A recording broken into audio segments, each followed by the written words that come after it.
last month when we last year when we first Yeah. connected. And I was like, wow, it's been so long. And we tried to make it happen, but it was when the devil had control of my internet. Yeah, let me tell you something. I tell everybody, so there's such a thing as paranormal sabotage, which is where just things don't work out, no matter how hard you're making it try to work. And I'm talking from scheduling all the way to electronics. Yeah, and I know what you mean.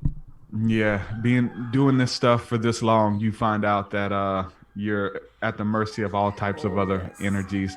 But it's so funny too, because like we'll put that out there because you wanted to talk about. Well, I want to talk about the paranormal and all these stories and things that mm-hmm. you've experienced and people you've Right. interviewed, and but you wanted to talk about the psychology behind it too, and the Yes. mind and hypnosis and things like that, Yeah. which are all linked together. And just speaking of this, like things not working out, the juju tied with it because I just remember even last week having some talks with some friends. They're trying to, and I go through this all the time, like building in a certain direction, trying to make something happen, and nothing's working. Mm-hmm. Like they're running into blockages, nobody's responding. So they look to the divine. Well, maybe God doesn't want me doing this. Maybe Yes. this isn't what I'm supposed to be doing just because it hasn't taken off yet. And we kind of like Mm-hmm. tie that to the divine telling us no. Yes. God said no because you got 7 views on your podcast. You know what I'm saying? Like that kind of thing. Sure. And I think that there's two aspects to that, what you're talking about. And I think everybody's experienced it personally or you hear people. And I think there's two things. You want to look at the psychological aspect. And I study the subconscious a lot. Sometimes people sabotage themselves through their subconscious in a lot of weird ways. That's not Yeah. apparent. And they'll be asking themselves that same question you just said, man, I'm trying so hard and this is not happening, it's not working. Or they do something that kind of dooms them to fail. And it's either, believe it or not, they're afraid of being successful because then their comfort zone is where they're at. And if they succeed, even a little bit, that unknown area, that is very scary to a human being's subconscious. Their logical mind tells them, hey, I want to succeed, I want to go forward. But subconsciously, they don't. They're afraid of what comes with it, especially success. They sabotage themselves. That's the psychological aspect as far as what we do to ourselves. This per se has nothing spiritual or mystical to it.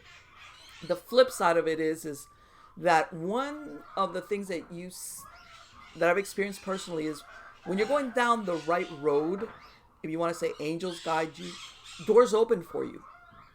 Doors open for you. It's the opposite of what you're describing. The obstacles are not there. You meet the right person. You get the right phone call. And I'm going to throw something in. Sometimes people want certain things, and it's got to be that thing that they've imagined or they prayed for. It's got to be that way.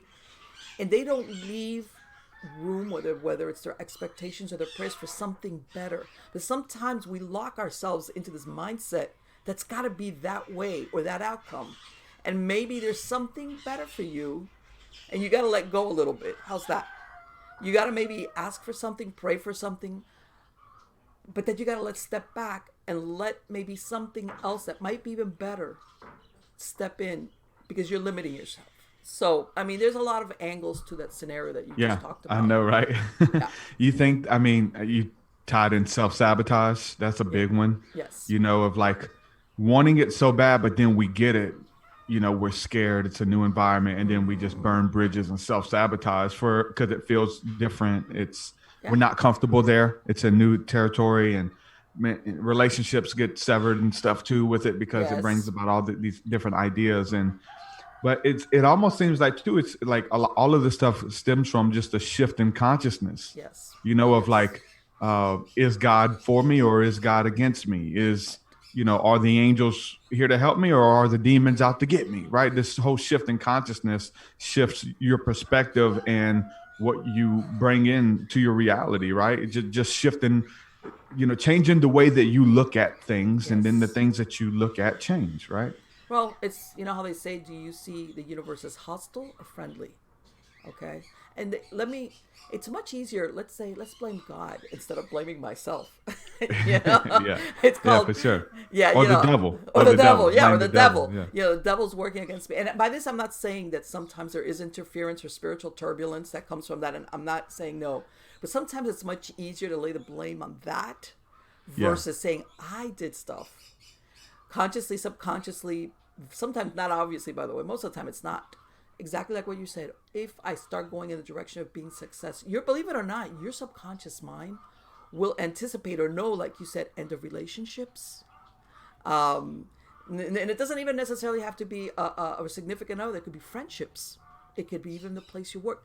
And your subconscious extrapolates and goes, if you get successful or you start going into that, all of these things around you will have to be fade away. You might even have to consciously make the decision to sever the cord. And that scares most people. Yeah, I mean, there is going to be a shifting. There is going to be a Yes. changing, right? I mean, you know, most people say that you change, right? When you Yeah. start a new job, Right. things change. Circumstances and situations change like the wind sometimes, and people are used to consistency. We want the Yes. same thing. I could see that in my own life of wanting something to be constant, right? We need stability, and stuff is ever changing. So stepping into those new seasons and the transitions can be hard, especially when people already have you in a box and they already have you figured out. They know your schedule, but when you change, whether it's getting a new job or stepping into, becoming successful or whatever it is, they say, oh, well, you changed. And it's not that you've changed for the bad, but in their eyes, you have. You Of know what I'm saying? course. Of Because you're course. not meeting their needs like you used Yeah, to. You're exactly. stepping out of that mold, and maybe you don't have as much time as you used to. That's a big one for me. Like I used to stay on the phone with friends for like 8 hours, 9 hours while I was a truck driver. I have my earpiece Mm-hmm. and I talk to them all day. And now I'm lucky if I talk to them once a week. Right. You know what I'm saying? And they're like, "Hey man, you changed. Now you're big time." It's like, no, like if I'm talking to you, that means I'm not creating or I'm not working, Exactly. because it's changed up now. Now I just can't passively talk. So people would look and say, oh, you don't have time for us anymore, in those Right. kind of situations. And people usually take that as a negative. And believe it or not, there's a lot of people that I'm going to say success. And by that, when I mean success, it could be anything. It doesn't have to be celebrity status. A lot of times, success, whatever, escapes them because they get held back by that conversation you had. Their friends saying, and I don't want to say that they do it purposely, with that I care, hold you back. You're Yeah. changing. Like what you just said. Oh, now you're big time. Like you're too good for us. That kind of deal. And some people really are scared of falling into being that person, and they never let go. Again, it's also easier to say blame it on that. I don't want to be thought of as the guy that forgot where he came from or the Yeah, friends. because it comes with it. Of Yeah, it course it does. definitely comes with it. I've Right. definitely had to experience it on many Yeah. levels, and then you have to examine yourself. Am I changing? Am I becoming the Yes, which is douchebag not a now? bad thing, Am by I? the way. There's nothing wrong with changing. As a matter of fact, I really Exactly, think we exactly. change But you want throughout to our change for lives. the good. Yeah, You want of to change for course. the good. You want to make sure that you're doing that. Yes, yes. There are times we change. Sometimes change comes in, like I say, kerplunches, like a 2x4. And then there's other times that it's gradual. But I think that we run into problems when we really hold on and we dig in our heels. And it's like, I'm sure you've had that experience, like when you start a new job, you feel really uncomfortable. It's like you don't know anybody, you don't know your boss, and you're like, man, I want to go home and go to sleep. And then I say, sometimes that's good because that uncomfortableness means you're pushing out your horizons. That's fine. Don't worry. You'll get Yeah, through it. You might feel even anxious. Don't worry. Your anxiety's going to peak and then you're going to come down. And then you know what? A month later, 2 months later, 3 months later, depending on what you do, it's like it's all good. You're okay. But yeah, some people, that anxiety or that I don't know anybody and what are they saying and I don't know what I'm doing, they can't, they just cannot handle it. It's like, write it out. And it's like everything, not the job, a lot of things. When you're doing something new and you're like, man, I don't know what I'm doing. What is this? And you're like, maybe I should just stop. And sometimes it's you yourself not wanting to deal with that uncomfortable thing called change. yeah, So I mean, there's a lot of things behind it. And again, and then there's another aspect which you mentioned, which is when there's something, pardon the pun, coming out of left field, which is interfering with your best laid plans or your best efforts towards something. yeah. And the anxiety, the butterflies in the stomach, that's good because Yes, like sure. eventually it's gonna go away. It's gonna You go know what away. I'm Yeah. saying?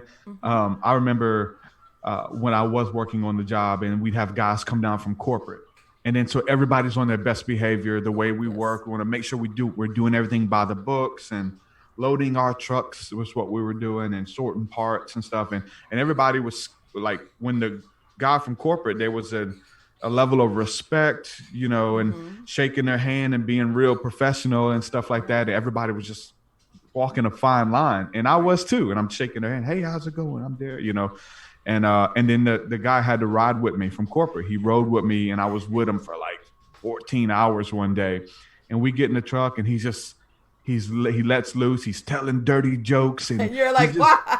yeah. And I'm like, oh, he's like, hey, you could speed up some. And I'm like kind of nervous because they're like judging your driving. And Sure. then he's like a regular guy. We get back to the office, and then the next day he comes in, and he's like, hey, what's up, Truth Seekah? He's calling me my rap name, and everybody else is still like walking on eggshells around this guy. But I'm like, man, this guy puts his pants on one leg at a time. So it Yeah. killed that weird facade Yes. that I had around this person, that everybody else is still scared because of this position or Yeah. notoriety or Of whatever. So course. that was really weird. It was And like a then little that shift. happens that happens a lot with jobs and people Yes. and stuff. When Yeah. stuff's new and scary.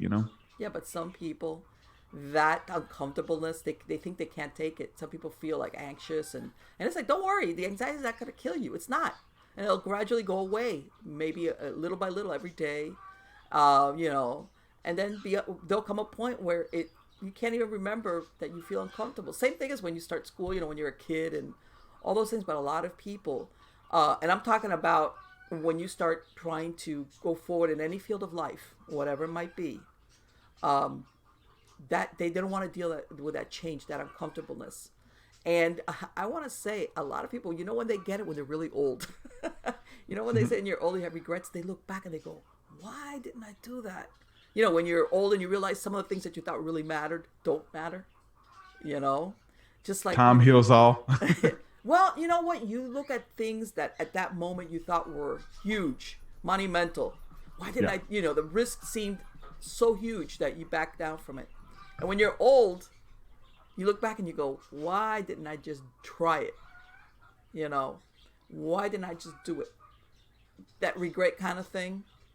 And by this, I mean, calculated risk. I'm not saying don't be stupid either. But after, and I don't know if you want to talk about this, what I call the execute. A lot of people plan, they research, they run around, and they measure, and they do, and then they never execute.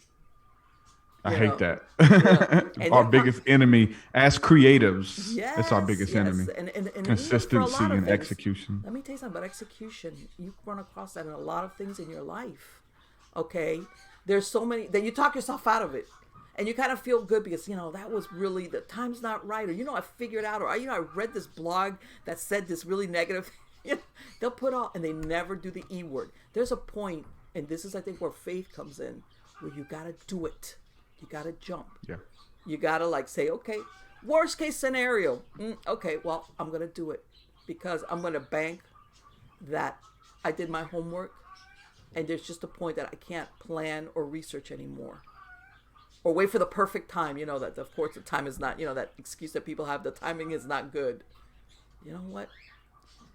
There's times that you got to do it and do what I call the E word, execute, and because otherwise, again, you will always have all these excuses. Well, you know what? Once upon a time, I thought of doing that, but it wasn't a good time or whatever. Blah, blah, blah. And that's all you got at the end of your life is excuses. But I think that kind of cheats us. We cheat ourselves out of the human experience. I think Yeah. is when we do that. Yeah. Stepping out of the comfort zone. Yeah. And there was a quote I read on Facebook today, I think it was. It says, pretty much said, a ship is safe on the shore, but it wasn't created to be there. It was created to sail. Yes. But it's safe as long as you stay here, you're good. As long as I stay at this job that I've been at for 10 years, 15 years, I'm Yes. good. I'm Yes. good. But it's not what I was created for. I was created for much more. I was created to sing. I was created to create an album, write a book, Yes. start a podcast, Yes. go to another job and just try it, put in that application, but it's scary. We don't execute on it. We have all these ideas. And I think that when you're plagued by those ideas, you have to step out. It's like begging you to step out, right? If you want to say it's God or the universe or whatever, it's like beckoning you to, hey, come on, man, the water's right, but I know you're scared, but get through it. Well, you hear a lot of people, historically speaking, that have been successful. And then, in the autobiography or biographies, they'll say, they had all these, failures. Or if you're a creator, stuff that wasn't good. But we look at it like overall because we have the availability of seeing that person's life in totality. That at the end they were successful. But that day to day, do you know how that person might have felt when they had those things that just didn't turn out good? And it's like, yeah, but we want somebody to hold our hand and say, what if I guarantee you at the end of everything will be okay? Mm-hmm.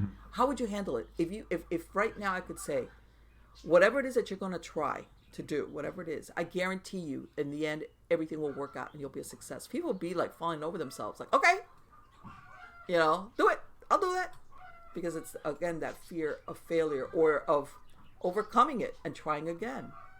And again, I'm going to say, and that thing that, and I'm going to say nowadays, because we have so much access to people, people think that spotlight of failure will forever be on you. And at the end of the day, people don't remember. So you flubbed something. It didn't work out right. It was kind of bad. Okay. And I'm talking here from the creator. If you're creating something, guess what? That spotlight is not going to be on you forever and ever. It doesn't. As a matter of fact, most people are so into their thing that's momentary. The only one that's like carrying on, going, oh my God, and you lash yourself with it is you. It's like, oh, Yeah. that was not a good thing. Yeah. You start airing stuff out. I've seen people do that on social media, and I've tried not to. Maybe some of it slips out just because I'm so open. But I've seen people like give their trolls and their accusers a platform. Yeah. And they will introduce their community and their following, their fan base, to stuff that nobody knows about. Yeah. But these couple trolls are inboxing them or making videos that nobody's seeing. And then they'll start talking about it and sharing and say, hey, look what they did. And now we're all looking into it because like you said, you're the only one that's, to you, this is, oh man, they're trying to get me, and all these people are plotting out on me. And it's really like two people. But in your mind, it's like, oh man, it's all of these people who are trying to end you. And then you give them a platform and now everybody knows about it. Part of me kind of feels like I've seen some people do it and it's almost like they just want the attention. Like they want to share it. Maybe it's a pity party. Maybe it's a woe is me. Yes. Maybe, hey, I'm under attack, guys. Look, help me or something, right? Yes. When people share it out. Because I know people, they're known for like share, like when somebody sends them a mean message or makes fun of them, they'll screenshot it and that's their Instagram post. So it kind of like welcomes that, and they're known for, showing off these mean comments and stuff that they get, right? Versus like, I like to silence them. I like to say, hey, you're not going to hijack my platform. Exactly. Versus screenshot, hey, everybody, look what they said to me. Every now and then, I just let people know that it's out there. But some of it is like, we're giving them a voice and allowing them to take credit for. You know what they do when you react? They're controlling. If you ignore somebody, and we'll use that instance, we can apply it to a lot. When somebody says something to get you to react, because believe it or not, for these people, there's nothing worse than being ignored. I'm not gonna ignore you. I'm not even gonna debate with you. I'm not even gonna open. I'm not even gonna defend myself. That's worse because once you react, they have gotten control. They made you react, and then of course, if you do what you just described, which is defend yourself or point them out, look what they did, look what they said. They're in there, whether they realize it or not. They've got control. They've gotten to you. They've breached the wall. Okay. For sure. Whereas if you ignore them, it's like, yeah, right, okay, whatever. What was your name? For people like that, and like you said, eventually they fade away and they move on to somebody else. Yeah. That will react, defend themselves, basically see them, because up to that point they're invisible. And that's what you do in those cases. And I hate to say it, in our world where that happens a lot with the trolls, that's exactly what you do. You just ignore them. Yeah. It's like, yeah, all right, who cares? Yeah, they that's what they want. They're trying to Yeah. get you to respond. Yes. And I've seen people and I've done it. I've done it to other people like back in the day just joking. Like saying cuz you know the mean comment is going to get them to jump or to lash out and even though they were joking about it, you know? And I was like, "Oh, I didn't really mean that. I really love what you got going on." We're like, "Well, why would you say that?" Yeah, And people exactly. have told me I said that because I knew that you would respond. I was like, Yeah. oh, so you had to, punch below the belt to get me to respond, and they Yes. just want a reaction. So, yeah, you feeding, don't feed the trolls. You know what I'm saying? Don't give them the attention Right. that they seek. Make them build their own platform and all that All kind of right. stuff. They're Or trying move to on to piggyback somebody off of what else you've that's done. going to get into a dialogue with them, the back and forth or whatever. Or like you said, or somebody that's going to start going out there to their audience and saying, yeah, look, look at what this person has said. All of a sudden, this person who was unknown, okay, gets a bunch of eyes on them, and they're like, yeah, that's what I wanted all along. Yeah. And I mean, tell you something, and I hate to say it, how many celebrities nowadays do you know that are famous because of notoriety? That's it. That's their only talent. They're notorious. If you look at their talents, they really don't have any per se. Okay, they're just notorious, and usually how they got there was they stepped up the ladder of saying outrageous things to people that had some type of recognition, audience, whatever, and then they just climbed the ladder up. And it's like, well, if you want to do it, but you're not going to do it on my back. Yeah, there's a lot of there's a bit, and it's getting bigger and bigger now, especially on YouTube and stuff. The Mm-hmm. reaction videos where you don't have to create comment, you just do content, you just do commentary on someone else's work, critiquing the work, making fun Right. of the work, being impressed Yes. by the work. Now you have to be an entertainer and get the people laughing or get them Right. involved and Yeah. say little witty stuff. But as far as like you're getting big off of doing Yeah. commentary on other people's music or current events or whatever, which is really, really strange. And even in the Christian realm, there's a bunch of that too. I call them people have like a exposing ministry where they say so and so exposed, and so their whole platform is pointing out Yeah. what you're doing wrong versus them creating something beautiful that didn't exist Original, their own stuff. original. That all they can do is piggyback off of what you've done, but they're becoming popular. Like Yes. people tune in. They love just because the person has a personality or they're funny Mm-hmm. or maybe they other people resonate with the cause. Who a bunch of people who are against what you're doing is Yes. catching on now, and there's a lot of people Yes. with these. I mean, millions of subscribers. Well, Just and this is the thing: when you're a creator, there's a lot of work behind the scenes to produce, to create, and oh like you for said, sure. they're doing, you're doing the heavy lifting, and they're the ones that are getting the views or whatever the case might be, whatever it is that they're doing. Yes, and that's unfortunate that is, but and we go in here into the psychology of, there's a point where you realize I cannot control these people. You can't. People sometimes get really frustrated and anxious because, let's say you got somebody that's attacking you or doing something. You can't, unless, let's say, they're using your material, for example. But if, there's something where if they're critiquing it, blah, blah, blah, fair right, fair use, whatever. But there comes a point where you cannot control everybody. And people get frustrated. And there's a point you got to let go, pray, wait, hope for the best, and say, you know what? I know eventually you're going to go down in flames, whatever. And get them burn out, because you cannot control everybody. You can't. And that goes, whether it's what you described or even in our personal lives, you can't control everybody. As a matter of fact, really, in reality, the only one you can control is yourself and maybe your children when they're small. you know, that you can't, you stop them from going out the front door. But outside of that, that's it. That's it. And once we get to that realization that, because sometimes when we feel that we can control, it makes us feel safer, more grounded, stops the anxiety. And when things are out of control and people are doing and saying things and you're like, what is this? Let it go. Once you let go of that responsibility and go, that's it. It's like, man, wow, that's a weight off my shoulders. And again, like everything, you have to calculate how much of an impact this person is really truly, because a lot of and that's one thing I have to say, especially nowadays, things are very fleeting. Attention is very fleeting when it comes to things like that. Like you said, now they've got 1 million views, but a year from now, nobody would even remember their name. But in Yeah. that moment, they're like, wow. It's very fleeting. That kind of thing. It comes quick and easy, and it disappears just the same way. Yeah. For sure. Talk a little bit about your podcast. How many podcasts do you have?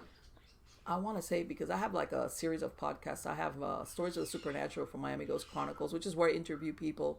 I've got over 500 of that. I also do a podcast, another podcast series, which is Supernatural Storytime. And there I read people's stories or the experiences they've had with the supernatural, the paranormal. I've been receiving emails since like the early 2000s of people that would send me emails, and I kept them. And then there's Nightshade Diary, which is I read podcasts. These are like classic ghost stories, adventure stories, some of the newer ones, maybe some Stephen King short stories. For people that this is your free audiobook thing. That's just me. I got like that going on. But yeah, I interview a lot of people because since I've been doing the paranormal work for so long, I know a lot of people that I knew that were doing it don't do that anymore. And I tell everybody, most people don't realize that in this work, there comes a point that you burn out. Okay. Especially when you run across experiences with, dark hauntings, malevolence, things of that nature. I think there's something that your soul says you need to step away. In other words, your how long you can do that without imperiling yourself is there's an expiration date on that. And I do a lot of consulting. I get a lot of phone calls from groups, people that know me from across the United States that will ask me about certain things. But I very rarely do I do an investigation now. Number one, I'm really busy. Number two, because I want to say, like, especially now with the advent of the paranormal reality shows, you get a lot of people that it's like when you're doing an investigation, it's like, okay, you guys, all you got is a lot of good imagination. Yeah, it's great. And then you come across stuff where people are really, and sometimes it's a legitimate haunting, and then there's other things that are very dark. I have found a lot of stuff where, yeah, there's something in the house, but people have been having problems that's attached to them. And like I said, even when I was doing hypnotherapy and alternatives, I dealt with spiritual attachments. Okay? And this is something that follows you around. In other words, it doesn't matter where you live, you're going to run into a problem. Okay? I've seen that, and I've dialogued with spirits that are attached to people. Sometimes they're human spirits, and sometimes they're not. Okay? But like I said, there comes a point where you have to step back at it a little bit from it. Because, how can I say? And I'm going to give you an example. I tell everybody, most hardcore investigators, I knew that I was going to get a case or that a case was legitimate because before I even went on the investigation, I would have things happen or see things around where I lived. As a matter of fact, and I tell everybody, I used to have my other property, my office used to be like a detached garage, and I had built it like a little office. And on the side, I used to have, those frosted glass on the window. And I used to have a little alleyway, like where I used to put my trash cans and stuff in, but nobody would normally be there. It would just look out in my backyard. That's where I would work from because it was quiet. And you don't know how many times I would see a shadow flitting back and forth, somebody walking back there. And a lot of times, I would say, because that's the only window I had there, I was like, I'm going to get a case. Or if I had gotten a case, I know, okay, there's something up here. Because if you think that spiritual turbulence, or whether it's an intelligent haunting or whatever's going on, it's going to wait for you to get there, I got news for you. It doesn't. It comes to check you out and interfere depending on what's going on, or ask for help, by the way. Sometimes you legitimately have a human soul that was trapped, that needed to be crossed over, needed to be helped. Okay? And they don't wait for you to show up. That's what I'm saying. Most people that are truly have done paranormal work, It doesn't really start when you drive up to wherever you're going. They come to see you. And there comes a point, when that, which is your original question, why I'm just doing the podcast and interviewing people, because I've been doing it for so long that I said I need to step back from this, because as a matter of fact, when I was doing the hypnotherapy, I used to have people come to that office, which was at my house. And after a while, and then I moved to this other property where I'm at now, and where I'm sitting now, it used to be my office as well. And I used to bring my clients here. There come a point I said, this is not smart. I got to stop this. And I'm not talking about safety as in physical, safety. I did it because it was bleeding over into my personal life. And you have to have really strong boundaries. Because a lot of people, despite what they see on these paranormal reality shows, like, oh, that's so much fun. You go to these weird places, and there's not all the time, but there's an inherent spiritual danger involved in this work. And anybody who underestimates that is in for a very rude awakening, and an awful one, by the way. Yeah. Can fascination with that stuff, and can that open up doors, especially not knowing what you're doing, to like demonic possession and things like that? Yep, absolutely. Yes. Hauntings, yes. coming back with you, like you go to a place and come back and now the thing is attached, or yes. other things that are similar is attached because you're an open vessel? Yes. One of the things I tell people, like attracts like. In the metaphysical realm, like attracts like. Okay? If you're an angry person, okay? If you're a sad person, and I'm going to give you an example. Let's say you're a normal person, but you're going through something in your life, and you might be really sad, maybe even a little bit depressed. And I'm very careful about using the word depressed, because I look at it from the clinical point of view. You can be sad, doesn't mean you're depressed. Okay, if people want to go from 0 to 60. We're human beings. It's okay to be sad. And it doesn't mean depression as in clinical depression. But let's say something going on in your personal life where you're really sad for. It's not like an overnight sadness. You've been sad, a loss of a job, a relationship. You're sad and you're dealing with it. Sometimes it opens you up when you go, let's say, on an investigation or someplace where you become the target. Your defenses are down, even on a spiritual level. Or you're an angry person, So, yes, it's likes attracts like. And you were saying that you could have an attachment from that. Okay, there's different levels of attachments, whether it's influence of oppression, infestation, obsession, to outright possession. Okay, normally if you're okay and something tries to influence you, they might hang around, and you might get like a weird, let's say you come back from one of these places.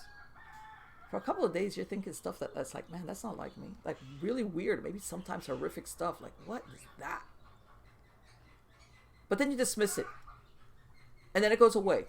Or you'll say something, man, why did I say that? That's really bad. And then it goes away, because depending on your lifestyle, your spiritual, how you are spiritually. And by this, I'm not saying in any direction. I'm just saying that it goes away because it just cannot get in. That attachment is not able to surpass what it is. But if you're not there, that you could get a very, very horrible attachment, especially, let me tell you something. When you have a spirit that's not in the presence of the divine, okay, let's go with the human spirit. That spirit is normally angry, frustrated. The worst human characteristics are there, either because they're out of the presence of the divine, or they were that kind of human being to begin with. Okay, and that's where you get a lot of people. Like, if people think it's only demonic, you could have an attachment from a really bad person that was just a bad human being. Nothing per se as far as they're non-human, but and then I've had attachments where people start after a while assuming the characteristics and doing things that really has to do with the attachment or the interference from that spirit. Yeah. It's a very slippery slope, and like you said, the fascination with that right there is your first. That you have to like pull yourself back and go, okay. And that's the thing that I tell everybody. Some people think of the fascination with the paranormal like, okay, what they see in the movies, weird stuff, furniture flies through the air. That's not the way it works sometimes. It will unravel your life little by little. Okay? It might even take weeks, months, years. I've seen it that the point of origin was that spiritual attachment. or somebody that has an Yep. okay life, all of a sudden it starts sliding. God forbid you're on the precipice of not doing that well, it will push you over. And sometimes, you know how it works? I tell everybody, it's the little voice, that little push to push you over the edge. Choop.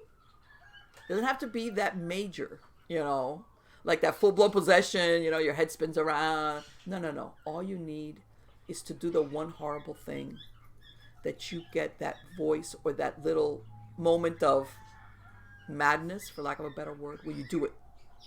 That's all it takes. That's all it takes. And then it's downhill from there. And then, of course, that's when you see people that they fall then into real depression, hopelessness, isolation, so on and so forth. Some people can blame it on mental illness.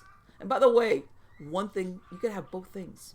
Some people say, oh, either it's spiritual attachments or it's a mental illness. No, you can have both. You can have a behavior disorder. And this thing is making you 100 times worse than you would be without that interference. So, I mean, there's that fascination. You have to be really, really careful, because I want to say that it's been, and I don't want to say, I mean, I know it's fun when you think of the haunted house or these people that are legend tripping, but you have to be really careful, because people don't realize that sometimes you get more than what you bargained for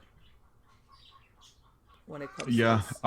What are some of the most convincing or intriguing stories that you've read, testimonies that you've got, experiences that you know to be true, whether they're your own or whether you read them from other people? Like I Okay. have both. I have my own experiences, Oh, well, but then I know other people's stuff. But what is some of what is some of the meat and potatoes of whether it's aliens, demons, spirits, angels that came through, and just stories in them. You know what I'm saying? When the veil is thin and they cross over to the side, what are some of the most intriguing well, experiences that you've heard of? God, I have so many. All right. I know. I'm Which gonna one give to you a go? for instance. This is I, a young guy. He came originally to me for hypnotherapy to stop smoking. He was smoking, and then, by the way, this guy had his life together. He had a great job. He was maybe mid-20s. He was doing good. He was his job, everything in his life, and he came to me and he asked me, to stop smoking. Which, by the way, a lot of the people that eventually did alternative hypnosis with me started coming in for regular stuff, weight control, stop smoking. Once we got the trust thing going on. So one time he calls me up and he says, "Look, I need to see you about something." I said, "Sure, what is it?" And he says, "Look, I have this problem where I don't usually drink, but when I go out with on the weekends with my friends and I have a couple of drinks, I black out and I start doing stuff, crazy stuff." He says, "I wreck stuff.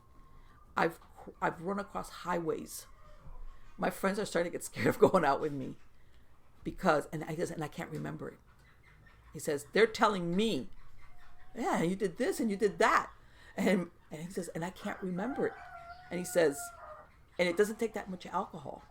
And I'm not a drinker. It's not like somebody that was having blackouts because, hey, you're drinking so much that you're having blackouts, and of course you don't remember. He says, "My friends are like, man, we're and going out with you is like," he says he had wrecked places. And I said, "Okay, well," he goes, "There's something going on, whatever." He's just telling me that he's felt stuff like maybe since he was 12 or 13. I said, "Okay, let's find out." So I put him under hypnosis, and this is and what's really funny is usually I used to have another hypnotherapist in the room with me, and that day she couldn't be there. But since I already knew him from before, I said, "Sure, come on over." All right. Well, I put him under, and guess what? He had a demonic attachment, and this thing starts making his body go, talking to me in a voice that was not his. Okay. And by the way, when you put somebody under hypnosis and everything, and this was not like somebody off the street that I had no idea who they were. And you could tell. There's certain things that you could tell. And thankfully, it was a low-grade demonic attachment, which meant it wasn't that really intelligent. It was just really malevolent. And basically, it turns out that this thing was interfering. The attachment had come because he was working in the field of legally to stop human trafficking. And this thing was trying to sabotage what he was doing in his regular work. Yeah. Okay. Because at that some point I was like, okay, how does this happening? This is, and then because believe it or not, there comes a point that they will talk to you. They do correspond back to you.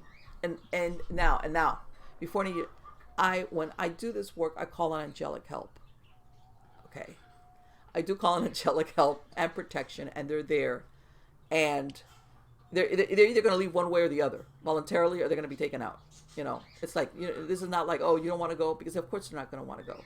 But I've seen transformation of like that of people with attachments, and the reason why I pointed that out is that, again, people think that when you have a demonic attachment, you're acting weird. Okay, all the time, like you got to stand on your head like that. Sometimes people can be acting kind of normal, or from the outside look like they have a normal life going on, and then stuff like this will happen. And basically what that thing was trying to do was, at some point, that he would do something so outrageous that he would end up getting arrested, and then derail what he was doing. Because he was, at that point, he was working with some attorneys that were legally working to stop human trafficking. Yeah. And he was thinking of himself he was studying eventually to become an attorney specializing in that area. Okay, which is, by the way, it's a very intense type of work. It is.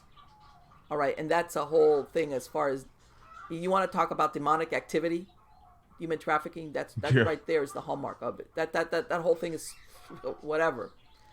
And kids in cages and stuff. Oh, I mean, just everything. Yeah. It's because you have to understand, one thing is a smuggling and the other thing is a trafficking. Two different things. You can to traffic somebody, they don't have to have been smuggled. They get trafficked within the United States. The child prostitution. Okay, they get taken from one city. Trafficking basically is taking them from one point A to point B for the purposes of whatever it is. Okay, whether sometimes it's prostitution, sometimes it's, believe it or not, it could even be labor. It doesn't necessarily just have to be from a sexual aspect. So he was into that, and this is what this thing was doing. And luckily, like I said, I got it. Well, I asked angels to take it out, and it was. But he became a different person. I used to have like one of those easy chairs, the ones that you pull your feet back up. That's where I would work with my clients at. And he started to, like, his body went like in ways that, and I was thinking, oh my God, Marlene, of all the days not to have your helper here, But it was like one of these things that when you're there, you got to handle it. You can't back down. And part of it comes from having enough belief and faith that you're protected from a spiritual or angelic realm. Okay, as to really, in other words, this is when you really, really know if you truly believe in your heart what you say, as far as being protected or believing in angels or calling for the protection of whatever it is, the divine God, whatever is that's in your universe that you feel protects you. This is when you really find out, do you really believe it? Do you? Or do you go, oh, no. Yeah. And I tell, a lot of my cases were people that would say, because a lot of times they would end up, especially earlier when, psychic, paranormal investigations was not so popular, people would basically come to you like, you're my last hope. A lot of times they had gone to clergy or anybody from their church, if they had, even people that weren't church going, they would end up in the church asking for help. Yeah, for sure. I had a lot of people say, look, they kind of told me that I was crazy or they didn't believe me. And I said, no, they believe you. And he goes, no, they don't believe you. I go, yes, they do believe you. They're like, what do you mean? I go, they believe you. They're scared of it. They're scared of it. You come to them with marriage problems, with a kid that's unruly, with some type of crisis, they'll help you. Yep. But when they understand very well, 9 times out of 10, because when you work with people, let's say whether you're a priest or some clergy, you work with people, you kind of figure out who's the ones that are not wound too tight.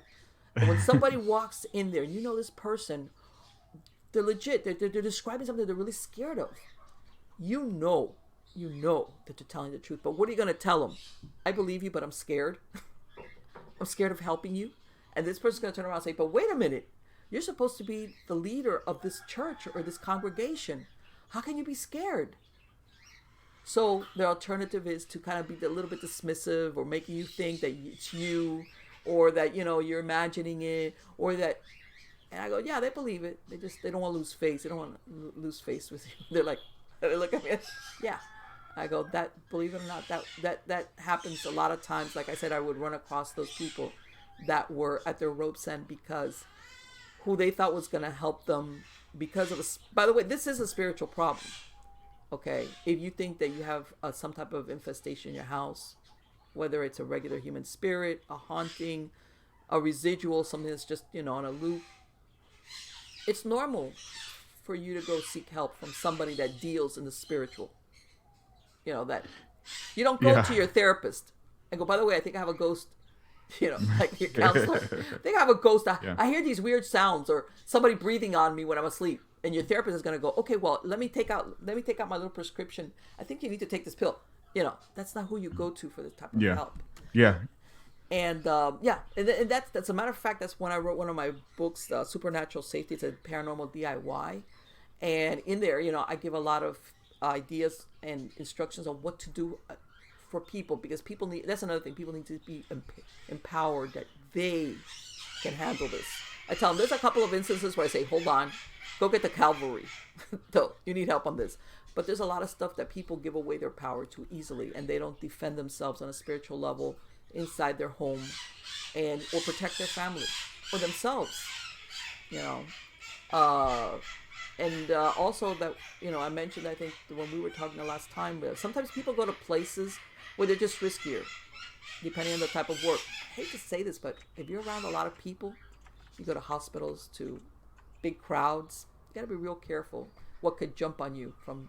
I've had people, when you ask me cases, when people, sometimes you try to figure out what's the point of origin. Was there a triggering event? When did this start happening for you? And I get people to think, well, and it was like, it was, when I went to my friend's funeral, there was a mess of people, and there was a lot of people, and after that, really, and what else? And then you backtrack, and it's something they picked up at some of these places that jumped ship and came home with them. And like I said, it's incremental. Okay. And then, it carries on. I mean, there's a lot of different ways, but the fascination part, absolutely. That's like, come on down. Yeah, sure. I'm going to talk to you. I'm going to give you an invitation. That's another thing. A lot of these entities, especially if they are non-human, they're waiting for an invitation. People don't realize an invitation is not like us, RSVP. An invitation can be exactly like what you said. I'm fascinated with you. I want to communicate with you, kind of. And guess what? When you're ready, like when you're really scared and it's something you hear scratching under your bed and you're like, oh, I don't want to do this no more. It's like too late. Yeah. We took you up on the investigation thing. So yeah. Yeah. I remember when I was in my dark night and dealing all type of crazy witchcraft and opening my mind to spirits, which we talked about on your podcast. Yeah. I called a bunch of churches, like every church in the yellow pages in my area, and I know I called like 15. One of them called me back. Out of 15 churches, I left voicemails. I think it was like on a Saturday. Left the voicemails, and one of those churches called me back. Right. One who was equipped to deal with it. You really think those guys didn't believe you? They believed you. They were like, oh, that call? No. They believed you. As a matter of fact, 100%. It wasn't a question of, oh. It's just too hard, too much work. No, and also too dangerous. Dangerous. It's spiritually, you're like on that teeter-totter kind of deal. Or you might be pretending to be spiritually okay, but you're not, even though you might be leading a congregation. The last thing you want is to come up against something like that. So yeah, I bet you a good majority of those people didn't return your call. They believed you. Some comments in the chat here. A lot of people want to know what all animals you got. We're getting Oh some, my some God, yes. chat about the Okay. animals. So right now, let's see, we got a couple comments. They're saying here, Yeah, they're saying a parrot, I got more than chickens, one parrot. roosters, Yes. birds, and there's a debate if there's some monkeys in there or No. chimps. No. Let me tell you, that's about the only thing. I live in a 100-year-old farmhouse, okay? And my office is here. I've got like a big wraparound porch, and yes, I've got parrots, a lot of different parrots. I've got 10 dogs, which is probably the monkey you heard. Um, Oh, the dog too. Yeah. yeah. And I've got a lot of chickens and roosters. I got free range ones. I don't cull them, I don't kill them. I just use them for eggs. As a matter of fact, that's what I supply most of my area because it's agricultural people that want eggs for their broody hens or their what you call it. If they got an incubator, I sell the eggs from my chickens, but I got them free range, and I've hand raised most of them. So most of them just my roosters and everything. They're always wandering around. I don't have them cooped up. They come and roost but yeah, you can't control animals. Forget it. It's like And then Adam said like Adam Starseed Bay. He's in the comment. He said, "Wow, all the animals stopped talking when she stopped talking. They got oh no. quiet like all Let of a me tell you sudden when we something. It's mentioned really it." hilarious because I've gotten to the point that I can only record my podcasts, like especially the other ones, when I narrate at night because everybody quiets down. Oh, and I'm going to tell you, you know what they were listening to the monkey? They think it's a guinea hen. That he goes, "Buck, what, buck, what, buck, what?" Yeah. Okay. It's really funny because at night, most people know birds will start to roost and they quiet down. And they roost and everything. Well, when they hear me talking, for the love of Mike, it'll be 11 o'clock at night and I'll have my rooster start crowing. And it's like, you guys, they hear my voice and they'll start crowing even if it's nighttime. And it's like, I can't believe this. So yeah, they kind of like they know my voice. I think mostly it's because I feed them. Nah, yeah. Yeah. I know they have some affinity for me, but yeah, I'm the food source. I'm the lady with the food. But yes, Yeah. The they hand come. that feeds. Oh yes. Um, another question here. Christy wants to know the power of meditation. Where does meditation come into play with spiritual practice and connecting with the divine and having and it definitely comes into play with the psyche and with consciousness, right? Kind of getting a game plan and quieting things down. But for you, where does meditation come into play in your studies on that? Okay, I think that meditation, because everybody thinks of meditation, and I'm going to tell you something, especially nowadays where we get so attached to computer or being in front of a screen or the TV. And when I mean meditation, it doesn't have to be that you get into a lotus position and go, I think that there's a time that we need on a daily basis that we empty our mind out. That we just, and sometimes it's just to think, what's going on in my life? Just like, but no music, by the way. That's very hard. That's very hard. Most people, and I know it. Sometimes when I do it, I start going through, I'm thinking, okay, I'm here. But then I start doing like a mental, and then when I finish this, I'm going to do this and this. And you got to give yourself a few minutes to stop doing that and just empty your mind out and meditate and whatever it is and put out and receive. Okay. As a matter of fact, a lot of inspiration when you do that is when you hear it. And I think our human souls need that. Okay. Whether depending where you're at, go outside, go someplace, leave the phone behind, no music, no nothing. And just let your mind wander and think about stuff and process things and a lot of not so much what you think but what you feel. People confuse those things. What you feel might be totally different from what you're thinking.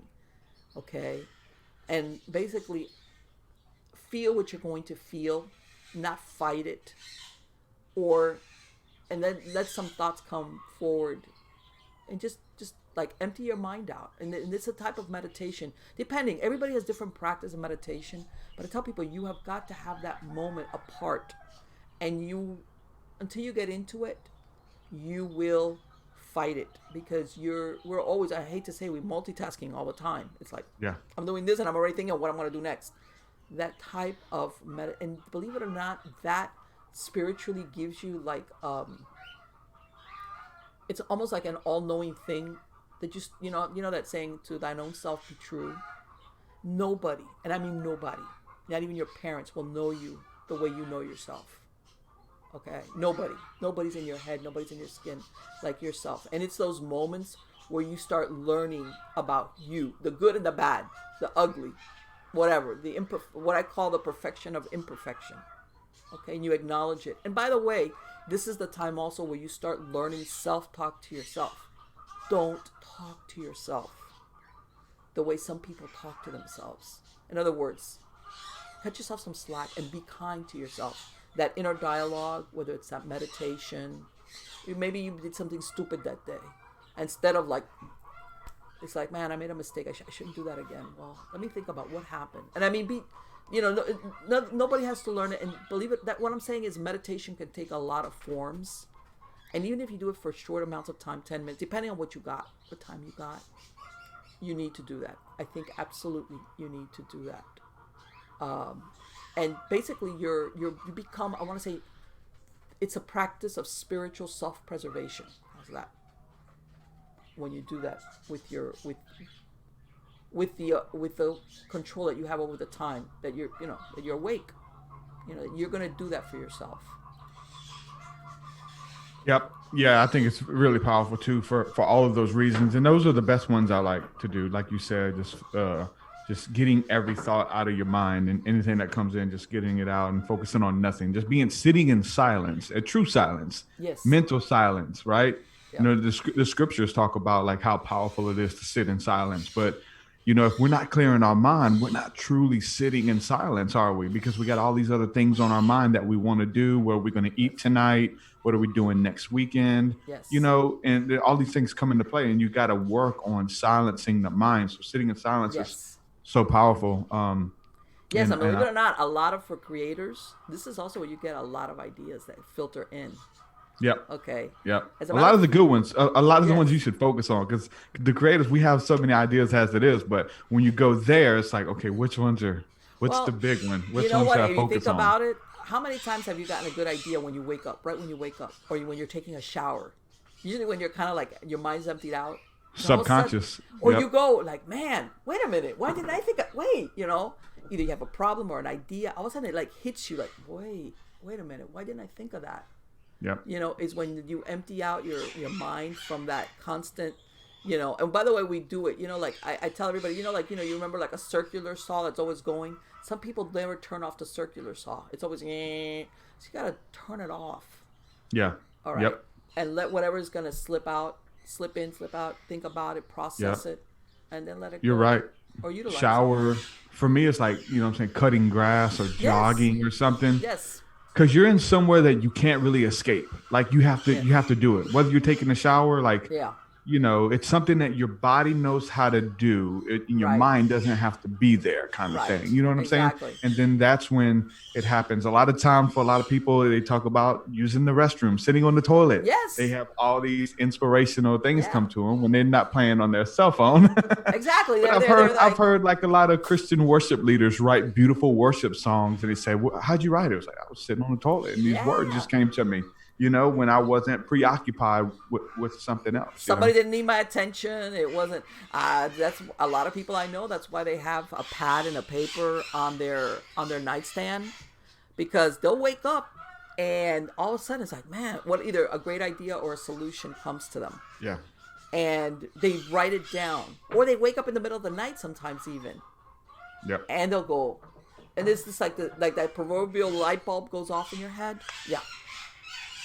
When I was writing the book, I made it a point to get up at like 4:30 every morning, and I'd step outside for a minute, make me a cup of coffee, kind of stargaze, stars were still out, and then I'd sit down and start writing. But I'm not that far out. Like, everybody's still asleep. The world is, at least my area, is more quiet and still right now. And I would just write, and sometimes it would be weird stuff, but I would just be obedient just to get it out of me. You know what I'm saying? Like, I'm not like, I don't know if this fits, but since it's coming to me, I'm putting it in. Well, you know what I'm saying? And you know what? Sometimes, though, you get these ideas and you're like, where did this come from? And later on, you figure out what, in other words, it's like, doesn't make sense at the moment you get it, or like, whoa. And then later on, it does. Because again, this is the thing. Your subconscious mind is really weird, and it talks to you in symbols. Okay? Yeah. If I tell you the word trash can, you don't see the word trash can, you see a trash can in your mind. That's how your mind works. That's how it talks to you in symbols, depending on what the symbol means to you. Only you. Okay, so sometimes you'll get these ideas and the symbology. Sometimes you don't have to take it literally. It's like, what is it there really? It's something, and I hate to say it, sometimes the subconscious mind does it because it's been trying to get your attention and you're not paying attention. So sometimes it shoves it at you in a lot of weird ways. Weird dreams. You know, when you have those really weird dreams that you're like, what is that? Or who's that person? I've never seen that person in my dream. That's your subconscious trying to communicate something to you that you just not recognizing on a conscious level. And that's why sometimes it is important to note things, and just even if you have to put it aside, because later on it makes sense. Yeah, the dreams can be weird, especially when there are places and people that you only know in the dreams. Yes. Like of a town that you frequent in your dream, and you're starting to learn the scenery, and a school that you like. A lot of times I'll go to school, like I'll be back in school again, and this is a school that exists somewhere. There's like layouts to the hallway, but it's not. It's weird, you know. These people and these friends and these things only exist in the dream state. It's pretty crazy. And you know perfectly well. I've never been to this place. I know I've never been to this place. I want to go. I feel like I know these people, and you wake up kind of sad sometimes. Like, damn, I miss my friends. Right. You know, I wish they were real. We were so close. You know what? I'm gonna ask you, and I don't know if any of you have ever heard of what they call, because we talk about spiritual and the fascination with the paranormal, and I was surprised because sometimes I miss what's currently going on with young people. This thing about tulpas, the creation of tulpas, and I'm thinking like, oh my God, are they crazy? Do they know what they're really? I mean, people who understand really what a tulpa is, okay, you know, it's basically a Tibetan. It's a thought form that you create out of intense thought, you know, and you animate it, and it gets to the point where it becomes self-conscious. And I'm seeing that there's teenagers out there doing this, and I'm like, that's so dangerous. That is so dangerous, because let me tell you something. A lot of times what you think is a thought form, it's not your thought form. You know. And even there's a lady, what was her name? Her name was Alexandra Bell or something like that. She was a turn of the century. She snuck into the Forbidden City in Tibet. She did a lot of studies in the mysticism. And she herself said she tried it, and she could create a little monk out of her thought forms. And she says that eventually other people started to see him around her camp. But she would dress as a man, and she was going into Tibet and all these places that women weren't allowed to go to. It got to the point, and she was very adept at what she was doing. She started to undo him because he started to become malicious. Okay? And other people started to be able to see him even when she wasn't around. So and I've learned, you know, I some people, not everybody used to know what a tulpa was, and now I'm seeing that there's out there sites that are telling especially young teenagers how to create a tulpa because they're lonely, and it's like, what are they thinking about? That's like, don't do that. I talked about it in my persona video. I'm not sure if I put it in my book or not. I know I was. I feel like I deleted the section that was. I can't remember though. So, but I talked about them. In my video that I did called Persona, talking about channeling and creating entities and things like that that we do. And I think channeling is a form of that stuff as well, like creating these entities, or you getting in the persona, the scapegoat factor. Hey, it wasn't me, it was the one-armed man, you know, and my imaginary friend, or the devil told me to do it. Like, no, he didn't. Why are you blaming the devil? You wanted to do that. You know what I'm saying? Like having the scapegoat. And I talked a lot about how the psychology behind the mind and how it works with dealing with these different types of entities, because they only exist to you. You know, you go to the, you know, if you was to call the doctor again while having spiritual problems and tell them you're seeing these spirits, the doctor's not going to believe you. Only you believe you, you know, because to them, they don't exist. So, you know, it's something that you have to fight, and you have to deal with these demons that you've created. Now, can you imagine what you purposely created? Because there's a, you know, and I'm talking about the tulpa, where basically you think you're animating, giving a thought form that you created certain characteristics, and you made it a certain way, and supposedly at some point it becomes self-aware, and it's not under your control anyway. And you know, I've heard of people doing it, you know, especially if you're young and stupid. As It's like I'm not lonely anymore. And it's like, I'm telling you right there, it's like, you know what? Your friends need to be made of flesh and blood. Sorry. You know what I'm saying? Whether you're an Yes. introvert or an extrovert, and I get it. There's people that are introverts that don't make friends easily, and if they have friends, maybe they only have a Yep. couple. That's okay. Yep. That's fine. But your friends need to be made of flesh and blood. I don't know if I talked about this on your podcast or not, but as I look back at my life as a teenager, I was alone a lot. Mm-hmm. Overactive imagination, but a lot of my time I was alone. I had friends, but there was a lot of time spent alone. Right. And now that I look back on it, some of the different rituals, occult rituals that I did trying to make pacts with demons was simply because You're I lonely. was alone and I wanted a friend. Yeah. Like literally. Like I was a teenager and I'm trying to contact entities out of the satanic Bible just Right. because I wanted a friend. Isn't that crazy? Yes. And you know what? Loneliness, fear of rejection. Okay. When you're Yeah. that age, those things bite deep. They cut deep. Yeah, yeah. Okay. When we're later, when we're a little bit older, and life shakes us about a little bit, you realize that was not such a big deal. But when you're that age, it is. Um, and think about it: something that you conjure, you think is always going to be in your corner. Let's face it. So, and it's much easier than making a friend that might betray you. That happens. Or just some people, they just they're just, and some people even have social anxiety. There's kids out there that have social Yeah. anxiety. They don't feel like being around a bunch of people, and then like you said, they become a little bit isolated, and next thing you know, but they still hunger for somebody that will dialogue with them, and then they fall into what you're describing. And I think it's weird when it gets dangerous when we get into demons and lower level entities and stuff. But part of the reason I'm so infatuated with the Bible and God and my Christian faith is the Mm-hmm. fact that some of these things that we're mentioning, like it says that God becomes that for you. Like Yes. for the, you know what I'm saying, for the fatherless, for that person who's never had a father, that just or a consistent male man figure. Like God says, I will be a father unto you. I'm never gonna. He says, I'll never leave you and I'll never forsake you. Like, and we see women who have been through like abandonment Oh issues yes. and multiple divorces, and now they're like, you know what? I'm married to God. Why? Because He'll never leave. He'll never forsake you. He's like, I'll be a friend to you. He says, I'll be a friend that sticks closer to than a brother.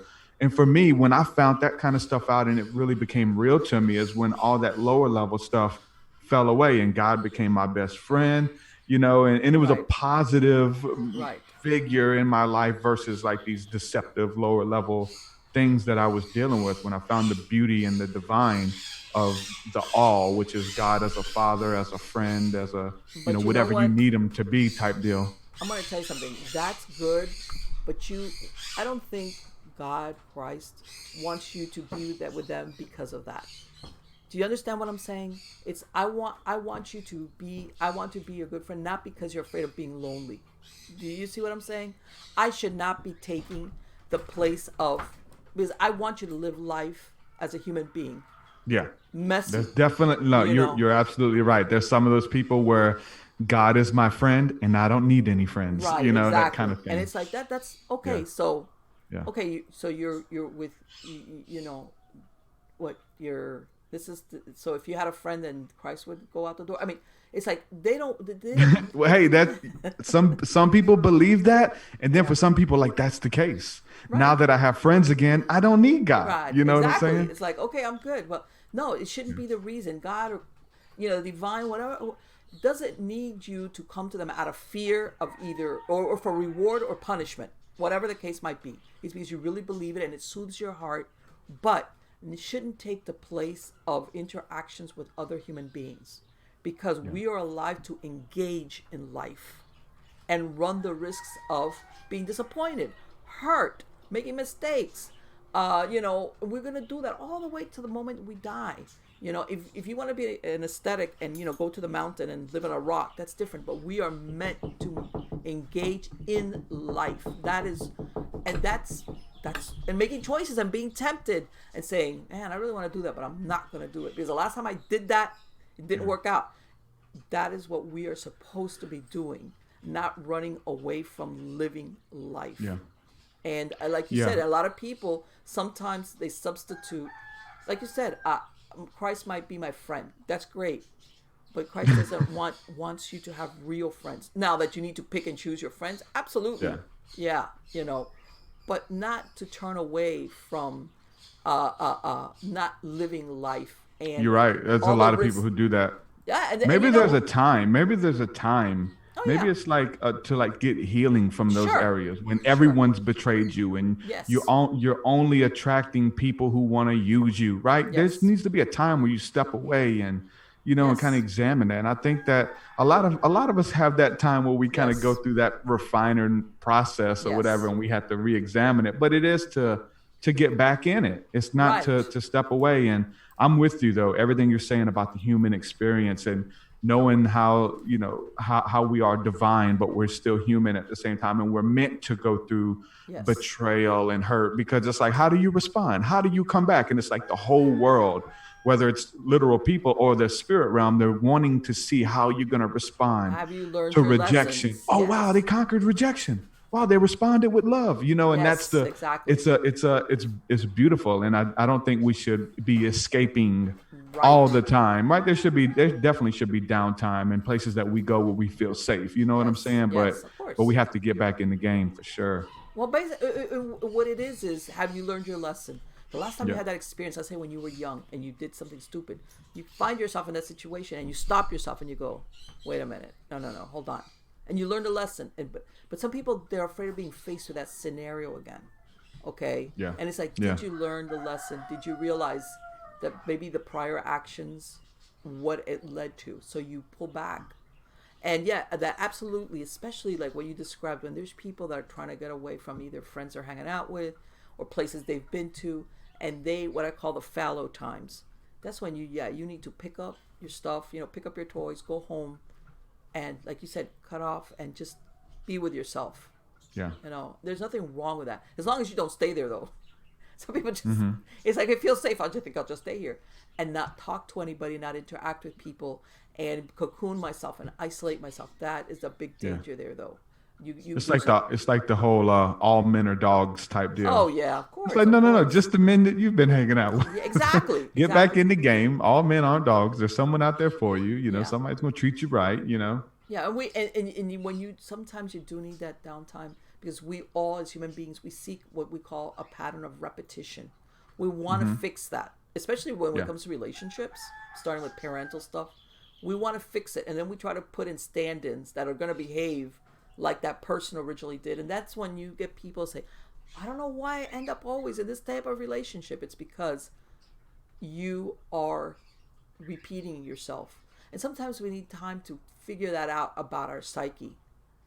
And as a matter of fact, let's say romantic relationship. It's like, you know what? For the next 6 months, the person that attracts you is not the person for you. It's the person that doesn't attract you that probably would be the best person for you. So sometimes you do need that downtime to figure that out.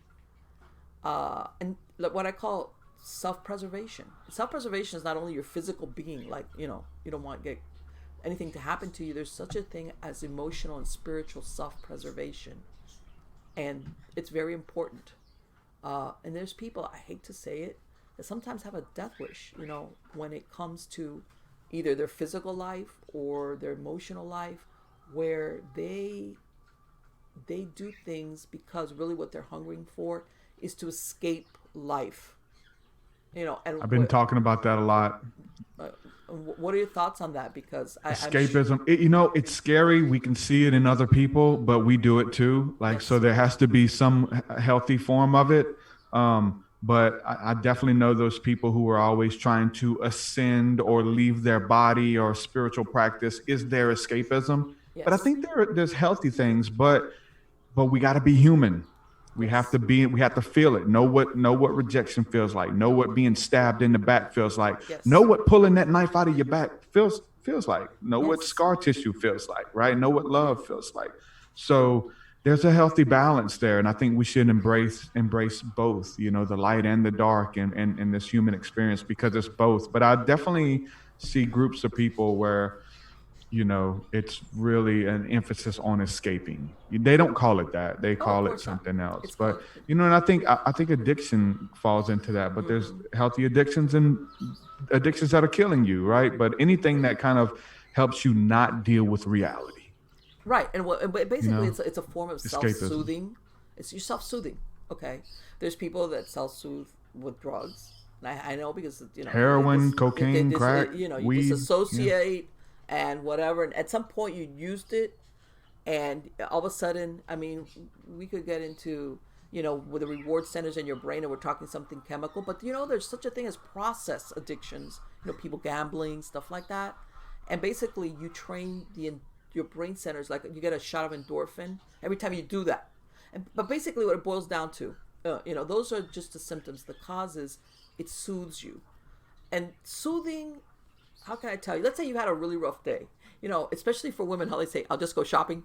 When the going gets tough to tough, go shopping. That's okay. You go for 2, 3, 4 hours, go shopping, and you distract yourself from a big problem or something, or you had a rough day. That's okay. That's fine. You distract yourself, or you go to see a movie. The problem is when that's all you do all the time and in things that are really destructive. Okay? And like I said earlier, anxiety, you're going to feel anxiety. And you're going to go, like if the roller coaster, it goes up a mountain, like, and it goes up, and you're like, I can't take this, I hate it. It's Hmm. gonna peak, but then it's gonna come down. It's not gonna kill Yeah. you. But some people are very scared of that anxiety as it mounts up, depending also on your emotional makeup. Yeah. It's not. And believe it or not, once you go that, you desensitize yourself to the point where when you get anxious and your heart's beating and you feel real uncomfortable, you already start, I know this is going to pass. In other words, you handle it. Once you go through that experience enough times, and you don't need that that distraction. But yeah, distraction in and of itself is good. It kind of lets your head cool off a bit, your Yeah. emotions. Even sleeping on it. You know that thing about sleep on it? Yeah. It's the same thing. You sleep on it, you distract yourself, you just shift, you don't telescope on something, maybe a problem that's this big, you see it this big, because you're like, oh my God. It's like, The trolls. yeah, the trolls, whatever. Sometimes you need to pull back and distract yourself with something else, let it go. And then when you look at it again, you go, that's a problem, but not as bad as I thought. Or, what, I thought of a solution. Or, you pull back, your perspective changes. Distraction is good as long as you don't spend all your time being distracted, and then life just goes by you while you were being Yeah. distracted, which Yeah. happens more than people think. With, let's say, a lot of the stuff that we got on the internet or on the TVs or on the video games, Yeah. you're not living life. The, Yeah. Do you watch Netflix at all? yeah. Did you see Don't F with Cats? No, I haven't. You haven't seen it. Okay. I Watch haven't it. Watch it. It's really. good. I Yeah, no. I don't know if you can talk about it, but it's about a guy named Luca Mignata. I don't know if you've heard that name, No. but he Maybe I just watch haven't. it. Okay, okay, okay. Just watch it. Yeah, I don't know if we could talk about it or not. So yeah, Yeah, it's no, good though. yeah, no. Right now, Well, I go. we're talking about the mind and the brain and how everything works, and so definitely psychology plays a huge role in narcissism and things like that, Yes. which is what that's about. So definitely check that out. Right, right. And you know what? Believe it or not, everybody thinks of narcissism. The roots of narcissism is a deep self-hatred. You think of it the other way around. You think of the narcissist as the person that's always like, it's all about me, and I love me, and me, the best clothing, the best thing, and everybody that's around me, I'm going to be using them. In other words, if you're not doing something for me, get out of here. Believe it or not, the roots of the narcissist is a deep, deep self-hatred, to the point that they need constant admiration or adulation. It's the opposite, in other words, from what it looks like. There's a lot of narcissists that you'll see. They look great, wearing the best clothing, surrounded by the best people. I hate to say, a lot of people in the entertainment industry are narcissists. And then when their life derails, that you're like, what happened to that person? Because really, At the core, they emotionally, hated themselves. they Yeah, hated themselves a lot. Even though on the exterior it looked like something totally different. yeah. So. Um, my friend, occult priestess, she wants to know if you're talking about Russell Brand. LOL. What she's friends with Russell Brand. But also, she Occult Priestess wants to know your zodiac. What's your astrological I'm sign? a Libra with an ascendant in Sagittarius and a moon in Cancer. Awesome. So I really look like a Sagittarius, but I'm a Libra. My son is a Libra, and believe it or not, in my astrological chart, I don't have that much Libra in me. So and for those people, if you're into astrology, most people know that you're much more than what your sun sign is, as far as looks and emotional makeup and things like that. And believe it or not, I use astrology more from on an economic basis than for personal use. My personal use is from an economic, as far as trends in the in worldwide economy and banking. That's really what my interest is in astrology. But of course, I had my chart done, so yeah. Occult Priestess says, "Thank you, Truth. I adore this lady. I want to get you on, my friend. Occult Priestess. I need to get you back on here, especially all the notoriety you just got with Jesse on Jesse's podcast. It'll be awesome. Well, I really enjoyed it. Me too. I think And it was so great. yeah, so you got your podcast, your website, Yeah, bunch of work that I've you got put three out. books. I've got 5 books out. 3 are nonfiction. I just put out two starting in December. These are supernatural fantasies. They're out there. It's one's called The Walker Between the Worlds, book 1 of the Sibyl Chronicles, and I put out a novella called Diabolique, which is a Sibyl novella. And I'm working right now, as a matter of fact, on my third one. I'm like, which I'm trying to get out for the end of March, which is in that Sibyl universe, which is a lot of esoteric mysticism, the supernatural. As a matter of fact, the title that I'm working on is A Path to Purgatory. I mean, a lot of the metaphysical, spiritual aspects all combined, and the underpinnings between good and evil, how sometimes they overlap. And the reason why I say that is what we think of as good and evil, sometimes there's grays in between where, that's Alien Grace. alien. There you go. God, what are they? Are they biomechanicals? I mean, we could go down that road or are they really demonic? My lab.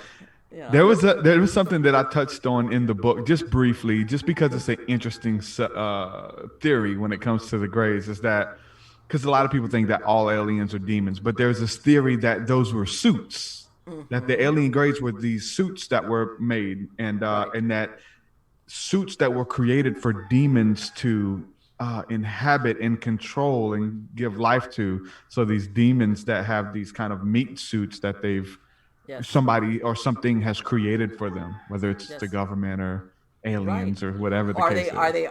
are they interstellar? Or are they interdimensional? Okay. And if Are you they look, robots? are they well? You see some pictures. Have you seen some drawings of some grays? Some of them are scary, and then you see the other grays, which are really pretty with the big eyes, and they're like, oh, that's so sweet. It all depends, because of course that we do have as human beings, like we go for the baby look, the big eyes, the small mouth. That for us makes us feel good. We don't feel threatened by it in a way. Even I'm though threatened by it. I know if I saw a gray, I'd be like, what? Yeah. You wake up in the middle of the night and you're like, what is that in the corner of the room? And it moves a little bit. Oh shit, it's a little alien Right, gray. exactly. One of those Yeah. things like, yeah, I had a gray at the foot of my bed. I'd be like, Yeah. yeah, uh-huh. Okay, that'd be the end of sleep for me. But Yeah, yeah, I I mean, think it there's a has lot of something to do with the just a humanoid figure that just kind of you know right. without any features, without any hair. I think it's Joe Rogan and some other people talk about what if they're time travelers? What if they're us from the God, future, that's a horrible which we, thought. we don't we don't need muscle anymore because we're not Yeah, moving boxes. right. We're not like we have technology and machines do all of our I've heard work. that theory. We don't need, That's pretty maybe if we're horrible. living in space, there's a different Let me tell you something. density. That thought scares me. And I had heard of that. Where haven't you seen those aliens where everything is cerebral? You got the big heads, and of course the rest of the body is really thin and not muscular. And I'd be like, I'd hate to think that we're gonna end up looking like that. Because your mind it's all in your brain. It's all in your head. Well, it's Maybe. either that or the opposite, which is from Wally, the cartoon Yes, Wally, right. the movie that came out, which are these really obese people who are just moving Yes. using technology and eating, Yes. slamming junk food all the time and not moving, So it's one or the other. It's the, Yes. you know, And one of these days when we get back, we'll talk about that eating thing, about people that eat guilt. about when you're eating guilt. Like, you know how people eat they're not supposed to, and they're ingesting guilt, and a lot of it has to do how it translates into what your body actually does with the food. When you were, I'm sure you, real quick, because you know how people talk about when they cook certain things, what you're feeling when you're cooking is what people that eat the food feel. Like, in other words, it passes on to your Oh yeah, food. yeah, Same yeah. thing, same concept as in when you're eating stuff. So Mm-hmm. yeah, something to think about. Good stuff. Yeah, we getting the chat riled up with this alien talk. They're talking about Ah, Aleister Crowley and Lamb and Lamb, which yes. is interesting. I mean that whole thing. I mean 'cause that's what he drew, right? I Well, mean, but it's yeah. just a humanoid. It's just a Mm, humanoid being. it's Aleister Crowley is you know it, absolutely he was in touch with something. Now, what it was, you have to go by what were his intentions, and his intentions, of course, were he was trying to grab onto something that was, obviously not divine. Okay, um, but and I've seen that drawing that um how much of it, and you know what, without being there, which none of us were, how much of this was really did happen versus what he wrote about. Yeah, well, it's like H.P. Lovecraft too. Right. Oh, Like when I was doing all the Satanism stuff and Wicca and all of, I was just trying to make pacts with entities. The most scariest one that scared the hell out of me was the Necronomicon. yes. And that was one that he admittedly just kind of made up and made all these Yeah. entities up. Yeah. But Cthulhu, but Rilye, all of we were those. Yeah, just of talking course. about tulpas though, Right. Exactly. creating them, and I talk about Lucifer, the fact that like as far from a biblical reference, Lucifer is not the devil, or it's a title. It means light bearer. Right. But I got friends who are like, yeah, but we've given him that title, and now we've created Lucifer, and he responds and answers to that name, and so these Right. ideas that embody the essence of an individual that we created, when it comes to H.P. Lovecraft, something that didn't exist, but I was scared to death to do those rituals. I wouldn't do Oh well, them, because the his fake is ones. is if when you read all of Lovecraft's works, whether it was his short story or his longer ones, to at least uh, like I said, he had that whole universe. It wasn't only that just Cthulhu; it was all these other gods, which were basically hated human beings. And what he, of course, and then he had those town Arkham and the Necronomicon and Alzared, which was the Arabian magician who was the source of the Necronomicon. All those things, like, basically the end was the end of human beings, the enslavement of human beings, or that there was part of his story of that's Vermont setting where you had these people that were basically amphibians, family was amphibious. A lot you have to give it to a man back then. He was really thinking outside of the box. Well, no, he was way out. Who else did that? The founder of the church. What is it? The Of which one? Of God, come on, the alien church, the Scientology. oh, Hubbard. Yeah, L. Ron Hubbard did it and made a religion, and Well, he was, but then I've heard. I mean, I know a little bit of Hubbard. I really haven't, but I heard that he was also doing demon at the very beginning. This was when he was establishing, and even he was working with somebody that went on later to develop rocket science, and then of course that he was also doing work with dark practices. This was at the very beginning, and I think at some point, especially if you study humans, you realize I gotta sugarcoat this. People are not gonna go for this. I'm invoking demons. I gotta make it like I'm saving their souls. So that he had that a the, whole he had a whole bunch of books. Like he was just yes, like a Dianetics was the big one, the first one that really took off.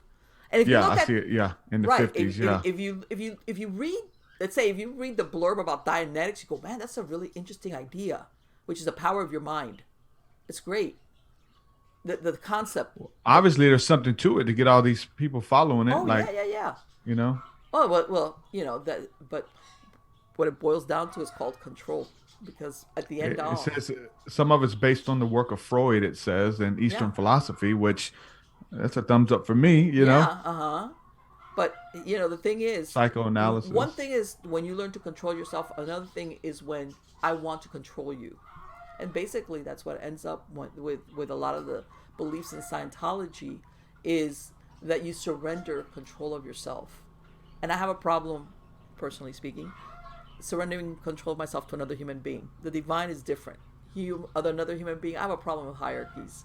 Okay, maybe you call it distrust, but when somebody wants that total surrender, especially on a spiritual level of your spiritual beliefs, I think that there's a lot of danger in that.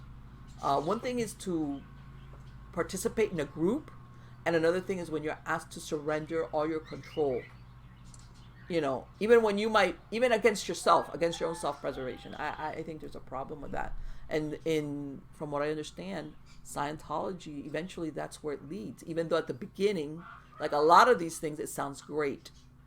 Some of the principles that when you start getting into it, they sound like, oh man, learning yourself, and your mind is the source of a lot of your problems, and controlling your thoughts and all that. It's like, yeah, that sounds plausible.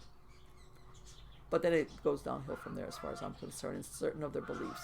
In case there's any Scientologists out there. This stuff has to come out of a creative mind, though, or an overactive imagination, right? I mean, well, Joseph Smith, and I think Muhammad, that you know what I think. I think that they address a hunger, because a lot of people say, especially nowadays, that there's people that are spiritually hungry. I think we've always been spiritually hungry. Okay. And I think that they are really smart enough to figure out there's a slew of people running out there that want somebody to say, come here, it's going to be okay, and I'm going to tell you what to do. And by the way, since I'm telling you what to do, I'm taking away responsibility of you making a mistake. Because believe it or not, that's what it boils down to. People being afraid of being responsible for their actions. And if you hand it over to a leader, guess what? You've just released yourself. You're off the hook. You're being told what to do, where to go, what to do. Man, I'm not responsible. Responsibility, it takes a lot of courage. But a lot of people don't want that. They're afraid of it. Someone in the chat says that some of Crowley's work, says that Crowley has, I can't confirm or deny this, but it says some of Crowley's work goes into sexual interactions with children, yes, and killing them to create energy. Now that's black magic. Yes. I don't know. I've never read that. I know you've heard a lot of. What? A lot of from what I understand, I've heard of that too, and he was into bestiality and everything, sex magic. I want to tell you something. A lot of the most powerful magic, and since I live in South Florida, I know I've seen it. Is the bloodletting of animals. And that's very powerful magic. It's almost dark. It's almost like an expose of the damn government in like some of the higher realms of Masonic orders and things, right? I mean, right, well, that we're starting to hear about now with Epstein and all this kind of stuff. Well, and that's a lot of, and I a lot of people think of ceremonies where you have bloodletting, especially human. By the way, I'm sorry, we're important. Where and everybody thinks of the tradition on an altar or some dark place, and everybody's wearing a hood. But what if the actual bloodletting is on a larger scale? Yeah, it's a tank driving through a small village in the Middle East. Exactly. Or whatever. It's exactly what it is. Wherever. Yeah. I mean, it's taken down a building in New York. 2 buildings. Exactly. Controlled demolition to offer to the gods to get power, for sure. Right. That you think of it, well, it was a disaster, it was a tragedy. But what if on a metaphysical level, we're not talking here our physical, on a metaphysical level, it was done for a certain reason. Yeah. Okay. Yeah. And that's what they're saying. Sometimes you have to look beyond what we see. No, I believe that 100%. And then they want to ask me, who am I voting for? After I've like read all these books and done the knowledge. Who you voting for? I'm like, man, you don't get out of my face. But you know what? I wish, and I know I'm being very, because that's the thing. Let's say with wars, when you look at the history of human beings, God, we never get it. You know what I'm saying? We don't. I don't know if it's something in our nature, or if it was a question of survival once upon a time, where you either defended yourself or you attacked. And I personally wish there was an end to wars. I can take it where sometimes people do stuff on a personal level, but that wholesale slaughter of human beings, that to me is, on a spiritual level, I think one of the most offensive things that can happen. Okay, because a lot of times the people that are killed are innocents, and when I mean innocents, I don't mean that you're not even a soldier per se. That where you go in there, that you're engaged in battle. You just happen to be at the wrong place at the wrong time, the agony, the suffering, what goes on with that. And that's one of the things that I wish that would happen at some point. And I don't know if it's in our nature, if we can ever like basically disengage that from our nature, where that doesn't happen. And I know sometimes we have to. I think that's the test of humanity. So you know how we talk about the journey and the test that we're taking individually, Yes. and it's about love and responding with peace and overcoming and things like that. Yes. Humanity is taking that same test as a collective. And I think that the more that we do it individually, it changes the collective eventually. Now, what's going to happen, how many years, it takes a lot longer for the masses of people to wake up. But I do see like that all of us have to choose love. And we're looked at and we're judged upon like nations and things like that by the collective of the people. What song is, what fragrance is rising up from that people? What are their beliefs? What God do they worship? What are they doing? And so I really do believe that there's us as a people will maybe have our place amongst the stars once we reach this level of ascension and choosing love. And it's bound to happen, or we're going to destroy ourselves, one or the other. And that's and then, or we could also look at it as if when you have wholesale slaughter, one way or the other, what is there, if it's a metaphysical reason somebody wants that to happen?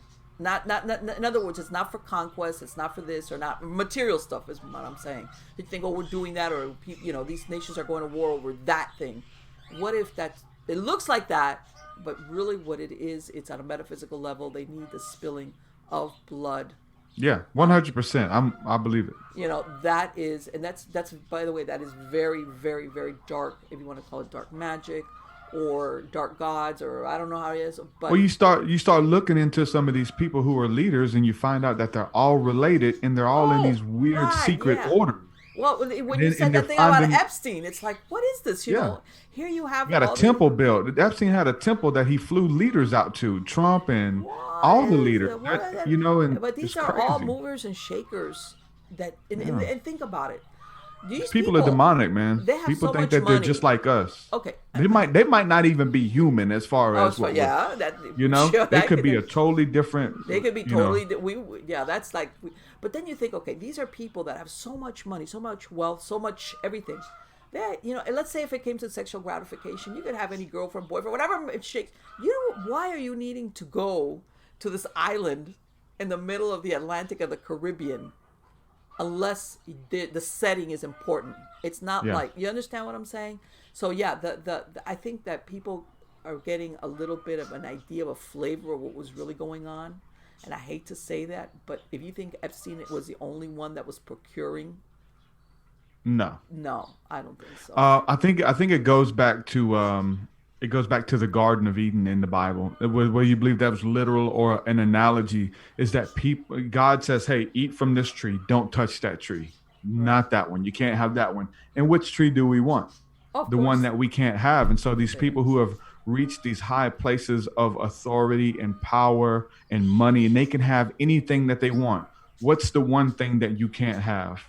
And that's the one thing that they want, children. But you know what? I think it also goes to, I think you have to be corrupted, even from a very young, that this is what fulfills you. In other words, that I'm not going to give the person the out of being so wealthy that they're so jaded, like what you're saying, that, hey, what else is left? There has to be, because something feeds your soul when you go to the point of either abusing a child sexually, molestation, bloodletting, sacrifice.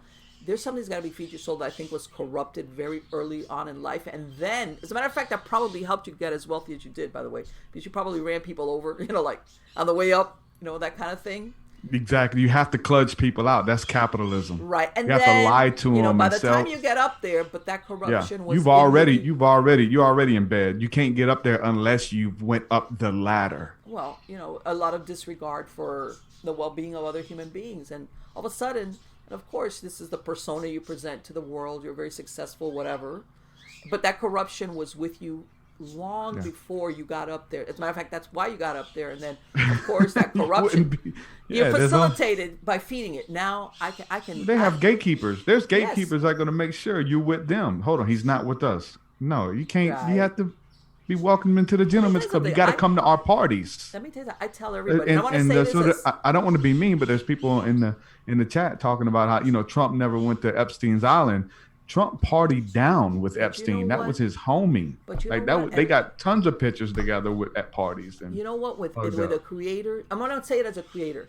Do you know how many writers, singers, performers, celebrities, artists?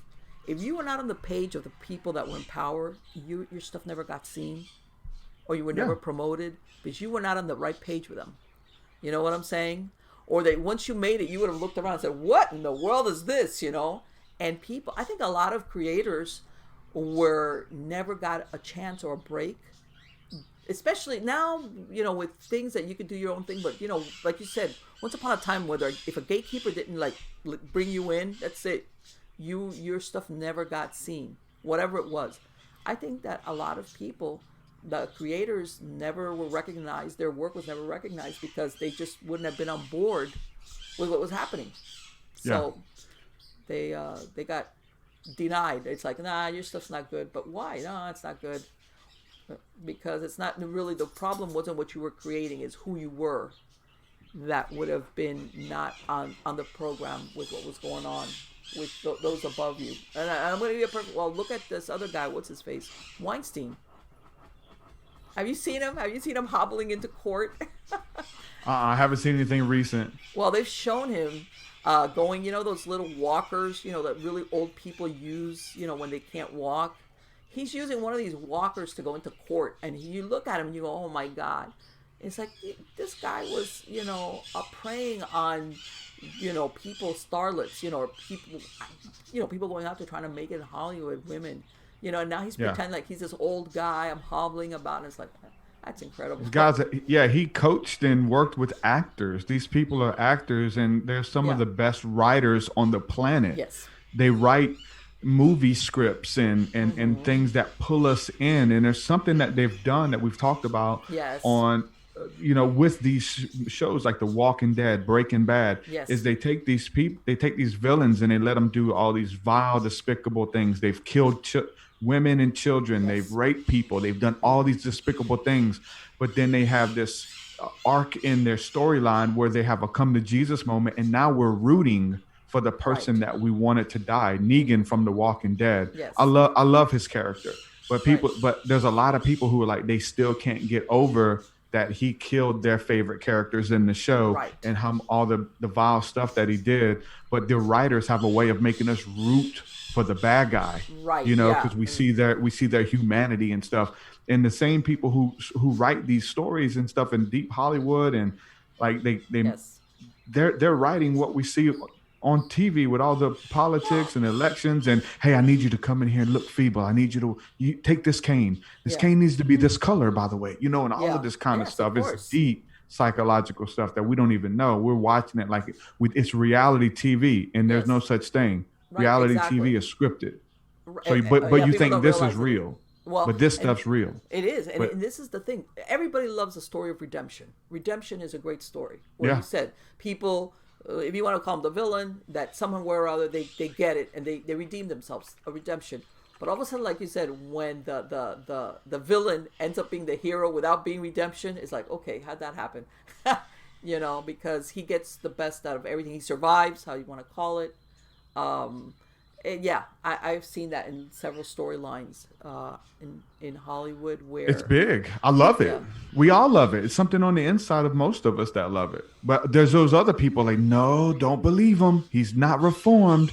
Yeah. And a lot of times they still come back to bite you on the ass. Yes. Well, they come back. We all was rooting for him, and then his true colors still came out at the end. Right. He killed your favorite character, whatever it is. It's like. And all those other people, I told you he was evil. I told you. That's the conspiracy guys. Told you he was still wicked. Yeah, that's right. Yeah, snake is a snake is a snake. That kind of thing. But we were influenced a lot by Hollywood, unfortunately, too much so, where we kind of think that that's reality, and reality is what you're living, believe it or not. Yeah, and it's like watching an actor get up there and receive an award and give you this speech. Like they're playing a character in a persona that is accepting a reward. Joe Rogan, he's in Hollywood. I listen to his stuff sometimes, but he he's like, I can't. He's like, actors are creepy, man, Yes, they're because pretty. they just know how to boom. Hey, this is who I am today. This is a role that I'm in, and he's Yeah. like, and like as far as the narcissism behind it, and we're Yes. watching these people on TV, and they're not like us, man. No. And I mentioned Joe Rogan. And I've thrown this out there a couple times. Joe Rogan's he's a bro. He's a Mm-hmm. UFC commentary. He's one of us. But every now and then when you listen, they say stuff that's like, oh wow. They tell you how they really feel about the Yes. working class, about the Yes. people on the low level tiers of the Mm-hmm. pyramid. And they'll make little jokes and Yeah. they'll say stuff about the guys changing oil at Jiffy Lube. And they'll make Yes. weird jokes. It's like, hold on, Right. it's slipping out. Even though you're a bro and Yeah. you're like a billionaire, bro. Like but you're one of us. But it's not the case. And every now and then they let that stuff slip, and I catch it, and I'm like, that's man, I can't believe you said that. And it Yes. came out. Maybe not everybody catches it, but I caught it, man. Well, because let's face it, he gets a lot of a bigger audience if he establishes the commonality. He's one of the common people. He's one of, and then of course you just said it. He's one of the bros. I want to Well, I listen mean, to him. you know what? Maybe even Trump kind of Trump is not them. He's one of us. There's that Well, narrative that people are taking. it's this thing where you identify, even if it's not where they're at now, but their background, where they came from, you Yeah. identify with it, and He's self-made. He didn't, and right, right, and you know nobody what? gave him a platform. He created it. And sometimes people, yeah, and I've heard of that, and it's very. Let's face it, and we're gonna go with the actors. What you do for a living? You're an entertainer. You pretend to be other people, and sometimes and I hate to say it, but sometimes people with celebrities, they think they walk on water, and it's like that's just an entertainer, and that's the end of it. Yeah, and sometimes they don't live life at all in your universe. The normal things all of us think of as like what you said. I gotta go change the oil in my car. Hey, I gotta do this. They got people to do that for them. When do you think they, for better or for worse? Which, by the way, at the end of the day, really what you should be thinking about is how do I live my life, my reality, okay, and not try to imitate theirs so much because let's face it, it's not gonna work. But we always look at it as like, oh, and how many times have you seen these celebrities that look like they've got it made? They're beautiful, beautiful house, a lot of money, the car, celebrity, and then all of a sudden they commit suicide, or their life just, man, it just implodes, and you're like, what? Or you find out these horrible things. What? I thought this person had this perfect life because that was what Hollywood or their handlers or whatever It's presented. what you was allowed to see. Yeah. Yeah, yeah, yeah. So, believe it or not, I'm gonna say it. Being average is usually the key to being happy. When, I have found that being an Yeah. average person, you have the best chances of being truly happy. And some of these people, I don't know whether they're perpetually unhappy or have resigned themselves to be unhappy. But if you're into I want to be happy or contented, like which is I truly think that's what fills the human soul. Being average is your best shot at being happy. And by this I don't mean not to strive. Absolutely. I think you should strive and want things. I'm talking about when we're talking about upper echelons, let's say of the pyramid, like you said, the food chain in society. It might look like, man, I'd be thrilled if I was there. Probably not. Probably not. Yeah. You pick up on stuff every now and then, and they let it out, and they forget. It's almost like they forget that people are watching. Yeah. I talked about like what's his um what is her name, Sandra Bullock, in the penis facial that she gets, and I didn't she was hear on about that. Ellen. She was My an Ellen. God, it is crazy. I talk about this all the time, but it's just an example. She was on Ellen, and Ellen was trying to out her. Maybe they talk about this public humiliation that is something that the elites have to go through as Right. well. But so she was on Ellen, and Ellen was like, "Hey, tell us how you look so young," because she's like 50 some years old, and Yeah. she looks like she's 23. Yeah. And they're like, "Oh, well, I just take good care of myself." She's like, "Yeah, I know there's a product you use. What is it?" And she was laughing like, "Well, it's a facial cream." What kind? Well, it's what's it made out of? And she was like trying to out her because she knew what Right. it was. And she's like, "Well, it's skin. It's made out of a skin." Sandra Bullock uses the blended up foreskins from Korean babies that is made into a paste that helps her skin to look young, vibrant, and beautiful. and they were just like laughing about it. And I was like, hold on, this isn't normal, man. Let me tell you This something. isn't normal. And they're laughing about it. And Let me this is the kind of people we're talking about, you know? that you're gonna tell me. Okay, there's I want here I'm gonna go off. That has a flavor of vampirism, in a way. I hate to say it. You know, whether you want to look at it as a life force, that you might think, well, maybe we're just looking at the components of like what's in it, like organically, chemically. But if we look at it from a metaphysical, there's a flavor of vampirism, and Somebody has to collect those things. Like or you may get it in a tube.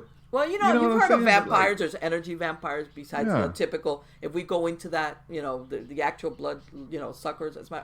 You can tell I just finished watching The Strain, the series. I binged on that. For anybody that ever saw that, But anyway, the come on, you mean you're so wealthy that you could probably get any facial cream out there that's not made of foreskin.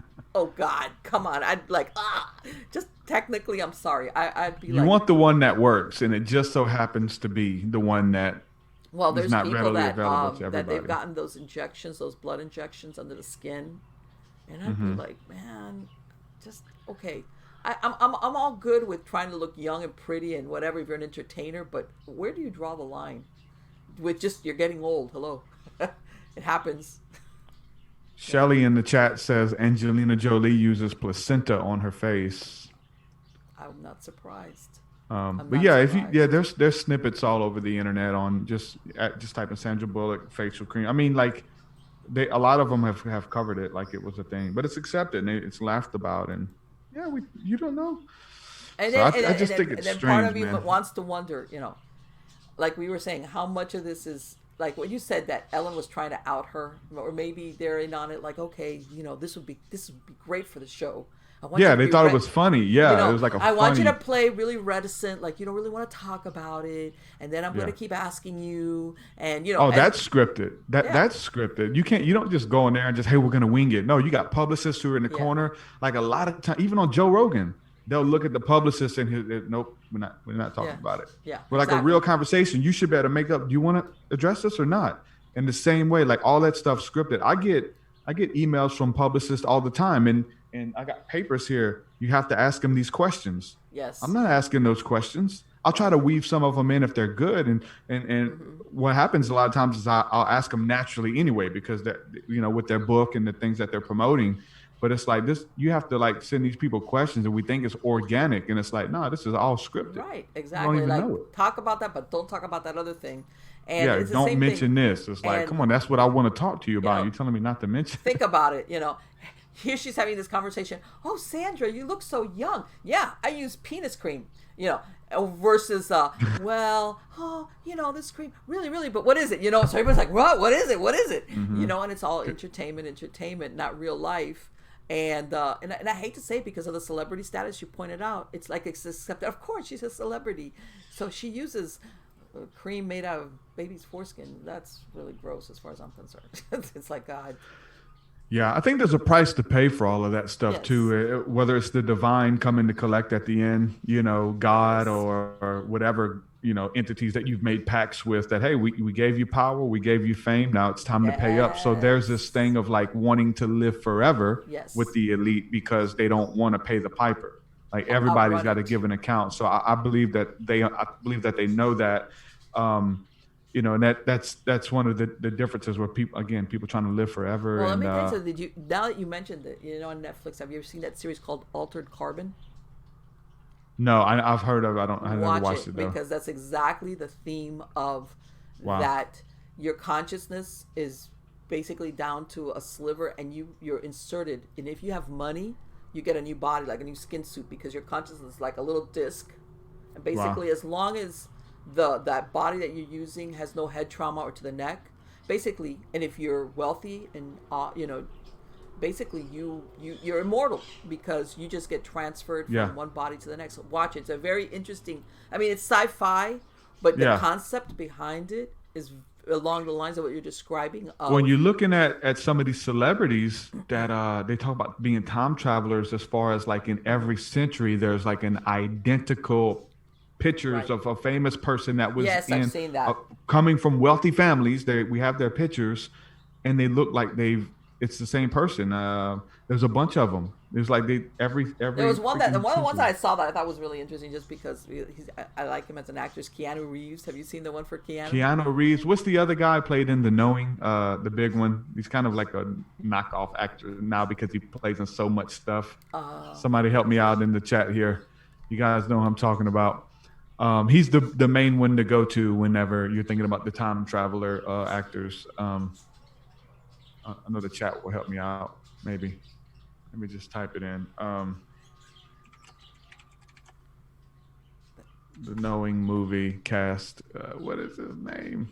Nicolas Cage. Oh, okay, Okay. okay. Yeah, Nicolas Cage. I haven't seen the ones for Oh Nicolas wow, Cage. yeah, that's the convincing one for me is the Nicolas Cage I one gotta look at because there's that. all these old pictures of him. There's a bunch of them with the celebrities. It's interesting, and it's an interesting theory.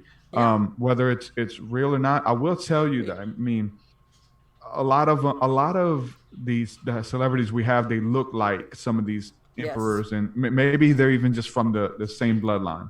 Maybe it's not they're not eternal. Maybe they are from the same bloodline. Like, hey, we got in. You know, there's a book called The 13 Bloodlines that talk about the Illuminati and the ones Mm-hmm. who rule who run the world or rule the world, whatever you want to say. But there was a little girl who did that science project and showed you how all the presidents and all the A-list celebrities were like distant relatives. Right. So, like they You say, know? 14. You know how that 14 degrees of separation, like that. Yeah. If you, that's interesting. I hadn't heard of that. I Yeah. had not heard of that. Well, I don't know how. When you talk about those packs, you've heard of the 27 Club, right? All those celebrities that have died when they're 27, and Oh, there's a bunch of them, and it's almost along the same lines that they made a pact of fame. Um, Oh yeah. So I but mean, that makes sense with all that the basically, rappers dying now, man. right. Well, like The in young other rappers. words, the 27 is like you achieve the fame and the celebrity, and because you of course die when you're 27, you never grow old because That's you way know. too young. Well, when you're a celebrity, let's 27 face ain't long it, enough. But yeah, I you're see it as a thing now, and most of these are big people. Or Jimi Hendrix, Kurt Cobain, Janis Joplin, mm-hmm. Jim Morrison, Amy Winehouse. I'm Yeah, pretty sure the list just keeps going on and on. yeah. That guy that was on oh god, that he was in the last Star Trek movies. Oh god, what was his name? That he played Chekhov. You know, in the remakes of the new Star Trek movies. The name escapes me. He that his Okay, Jeep. yeah, yeah, yeah. I know you're talking Oh about. my Yeah, yeah. god, I can't believe I can't remember his name. He got run over by his own Jeep. Yeah, really weird. Some of them are suicide. Some of them are weird deaths. And part of the thought behind that is that you don't grow old. Since you die when you're 27, you're always remembered as in beautiful looking or Well, whatever. that's definitely true though, with like whether it's a conspiracy or not, as far as like Right. making a pact with the government or the devil or Well, no, whoever. it's more like a metaphysical pact, kind of like a deal. Like you get that fame and fortune, and some of them, by the way, are trying to outrun it. You know, once you make the deal, then you want to renege And they're on it. putting it in their music. How old was Tupac? God, I don't know. How old was Tupac when he died? 25. Okay, but there's one called the Um, 27 Club because of that. but I mean, that's the thing though, is dying at the height of your career. That's what you're remembered as. I mean, Right, we wouldn't be having this conversation about the legends, if you will, because we didn't get to see them, fall. We didn't get to see the right, stars fall. We seen them die at the height of right, their fame. Whether we're talking about Tupac, Tupac is a legend. We didn't get to see him get caught up in fads and right, some of these uh, realms of hip hop music that came and only was stayed for 3 years, and now it's laughable that it was a right, thing. Like I feel like, what if he would have got into some of that or did some of these songs with these people? And a good thing for me is the group Bone Thugs and Harmony, which mm-hmm, they've continued putting out music over the years. And right, there's a lot of music that at this point is not good anymore, but they're right, continuing to put it out because they were legends or are right. living legends, and they don't get the respect that their peers got. But all their peers are dead. When we're talking about Yes, Tupac, Biggie Smalls, Easy E, they're going to be remembered. Maybe, right. they're kind of bitter that their name isn't Well, it's mentioned in the almost same like you're breath. famous because you died. Part of your Yeah, fame because is you didn't get we didn't get to see you right. fall. Like we got to see Michael Jackson fall though. right? Oh He was trying yeah, to make a yeah. comeback, but we got to see him. We got to see Bill Cosby fall. Yes. He's still alive, but we got to see him fall. It's not good. R. Kelly, we've seen him fall. We're seeing all these stars Well, fall. what happens is that their legacy kind of like, because all these people, believe it or not, what they want is especially if they grow older, is that they have some type of legacy, a body of work. Okay, and some of them are smart and they kind of pull back and they fade. Like, hey, if that's it, I don't want to be out there in the public eye anymore because I'm not that person I was, and I'll work behind this. Well, Marilyn Monroe. Everybody thinks Marilyn Monroe. She died when she was 36. All the If you see any image of Marilyn Monroe, it was when she was beautiful. If she wouldn't have died and people would have seen her age, do you think she would be as famous as she is now? No. Any of them. I mean, Bob Marley, Kurt Cobain, these people Yes. that are mentioned on this 27 Club, like there's so Mm-hmm. many of them because we didn't get to see him fall.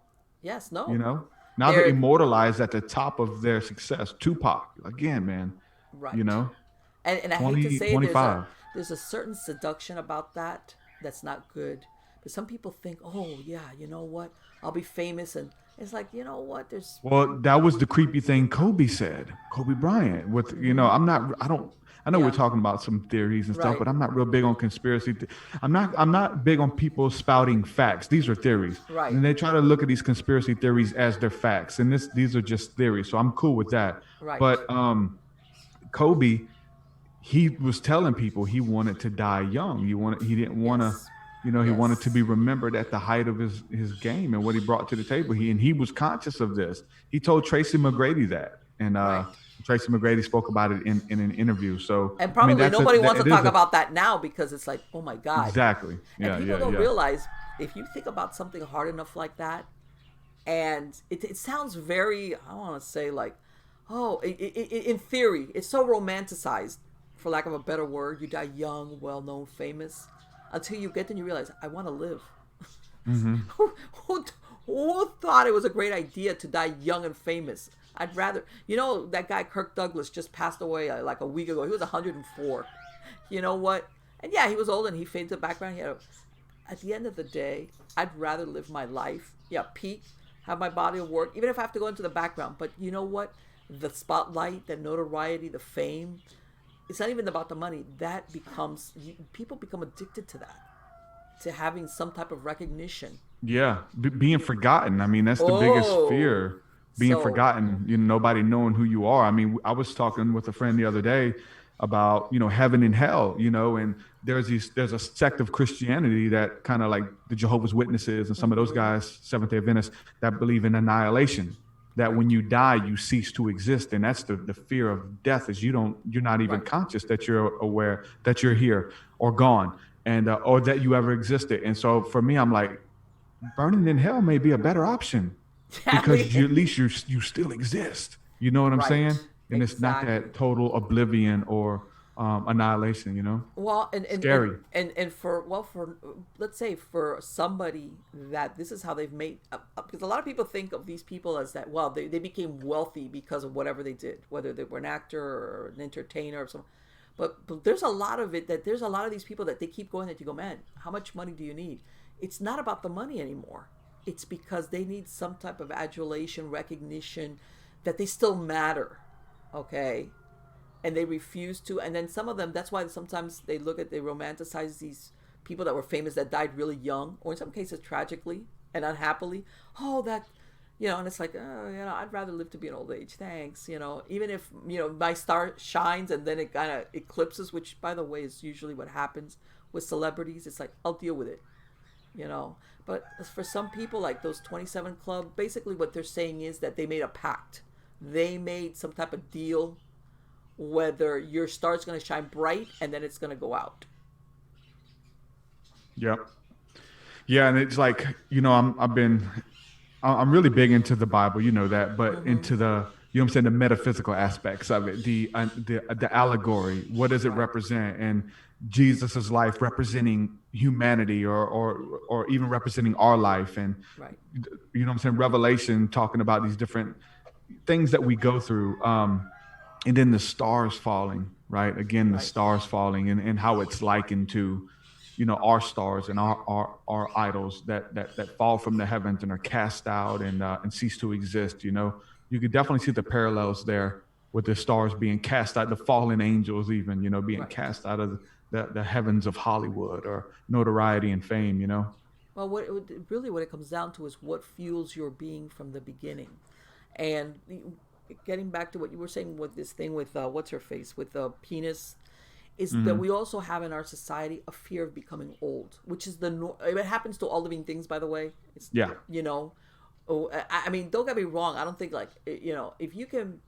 Aging gracefully. Well, you know what? And then there's a line of thought that says people sometimes act their age because society dictates, hey, when you're that age, this is how you look and this is how you behave. I'm Yeah. against that. Don't become old before your time either. But at the same time, there's these people that become fanaticized that they don't want the clock to go forward for them at all.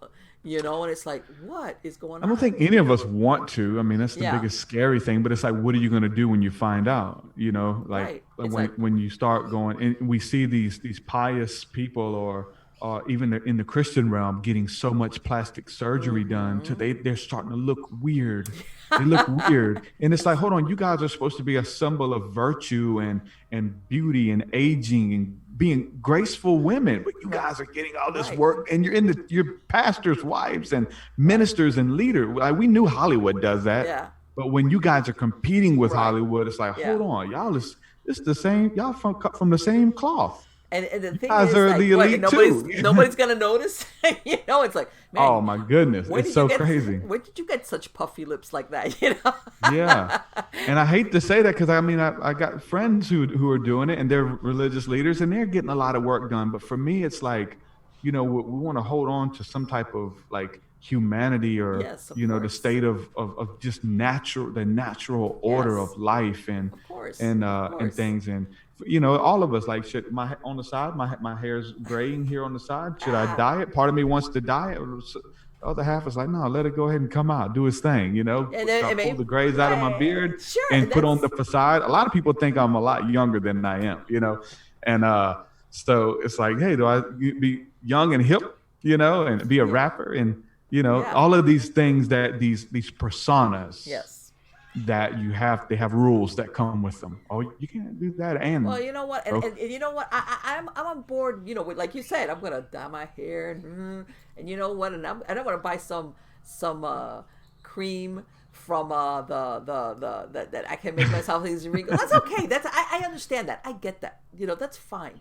The yeah. problem comes when you want to escape the reality that you're a human being that's going to age no matter how much, and then that's when when people do these surgeries, that they start Panicking. looking like, man, you're not human. You got stuff on your face that you pull that thing any more tighter, and like that, then we're talking, I think. Now I can see Hollywood, man, but it's the weird thing when it happens in the church. You Yes, know what I'm yeah, saying? yeah, Because they're on a different level for me. But right, but really, it's like there's a reason that these people are like mega yes. pastors and they have deals and all the book deals, and it's not free. You know what I'm No, saying? well, So you think at they're some point that they would be honest about it, but with yeah. all of these different movements and these religious leaders or world leaders, we're talking about Hitler and Trump and all of these guys, they've always had the church behind them.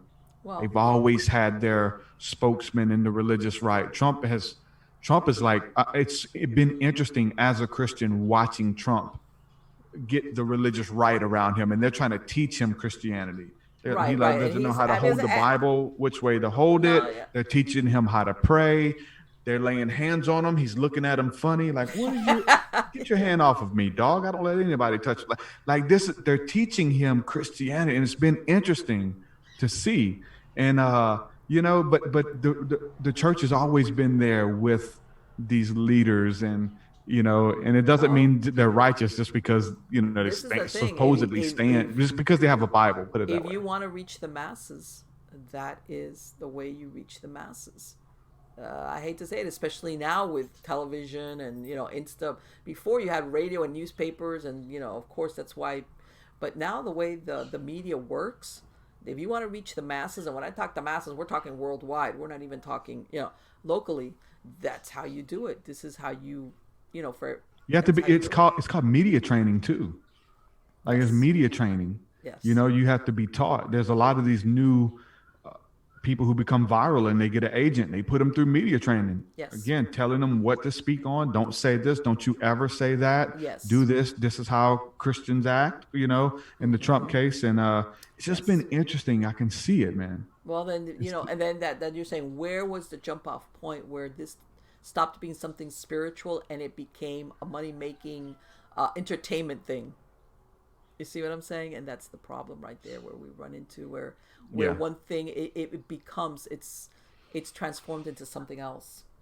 And unfortunately, when the people are looking for some of these leaders for spiritual guidance, you know, or messages of hope, it's like, this is not the person you think is really going to give you what you should be believing in. Yeah. You know what? And the we'll tie this in with going back to what I said at the beginning. When the CEO, the head honcho from the company Right. came scared everybody. He had a persona, and it's like, oh, this guy. And then I was able to meet him. And he was a regular man, Of but there was this course. persona, this uh, reputation that preceded him. Yes. And Something that's not real. It wasn't real. right. It was made up. It was marketed. It was be on your best behavior. He's coming, and he catches you doing something bad, he'll fire you. And I met him. He's a regular guy. I mean, Yeah. there's no reason to, have this weird reverence or respect for this No, guy. I This mean, that guy's an one thing individual is just like to everybody to else. respect somebody because he's another human being or whatever. That's fine. Yeah, But yeah, we kind of get put into this inferior position where this person, like you said, everybody's like, man, dot your I's and cross your T's and things like that. Um, and at because the you'll end of the put day, up with stuff from those people that you wouldn't put up from normal people. let me tell you something. Trump too. I've worked in big corporate Bringing Trump into it, things, but it's a perfect and symbol. I've seen things that got overlooked because these people had positions of power in the structure, the food chain of the organization. That I want to tell you something, almost like what happened with Weinstein, where people knew what was going on, but they turned a blind eye. Why? Because hey, I'm not gonna cross. I don't want that person I don't to know if it's discernment or what, but I remember in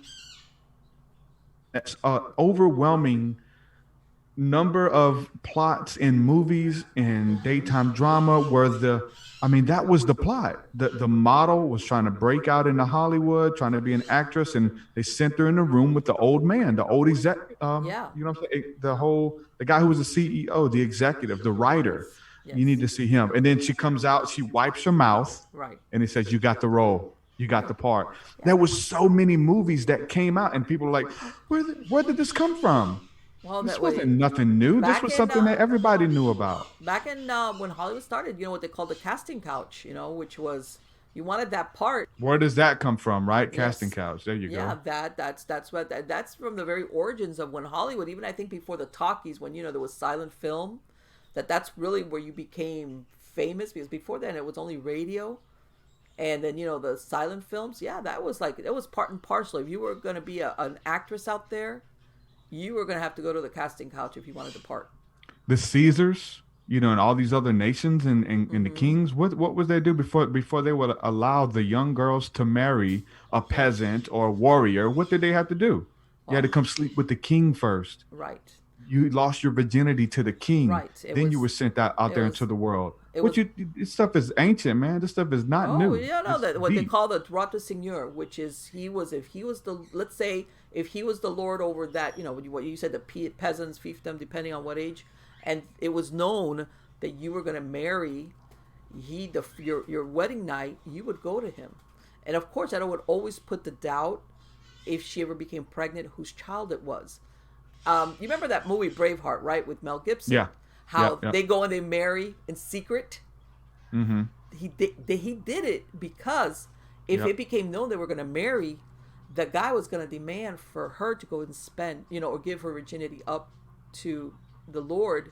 And then, of course, again, if she got pregnant, there would always be that fear. Well, whose child is it really? So yeah, that goes back hundreds of years. So yeah, It's deep. I know there's nothing new yes, under the sun. Literally, this stuff just repeats itself, yeah. and We there's just forget signs and about it. symbols So that a are lot of repeat begging you history. to look a little bit closer and a little bit deeper. Yep. But we think it's new. We Of think this is course, all it's brand all new about just us. for It's us. it's the now thing. you know what? And despite everything, and I know a lot of people say, "Oh my God, humanity is doomed." I personally don't think that. If you look back at history, I think the value of human life has risen. We make a lot of mistakes, and there's still a lot of things we have to fix.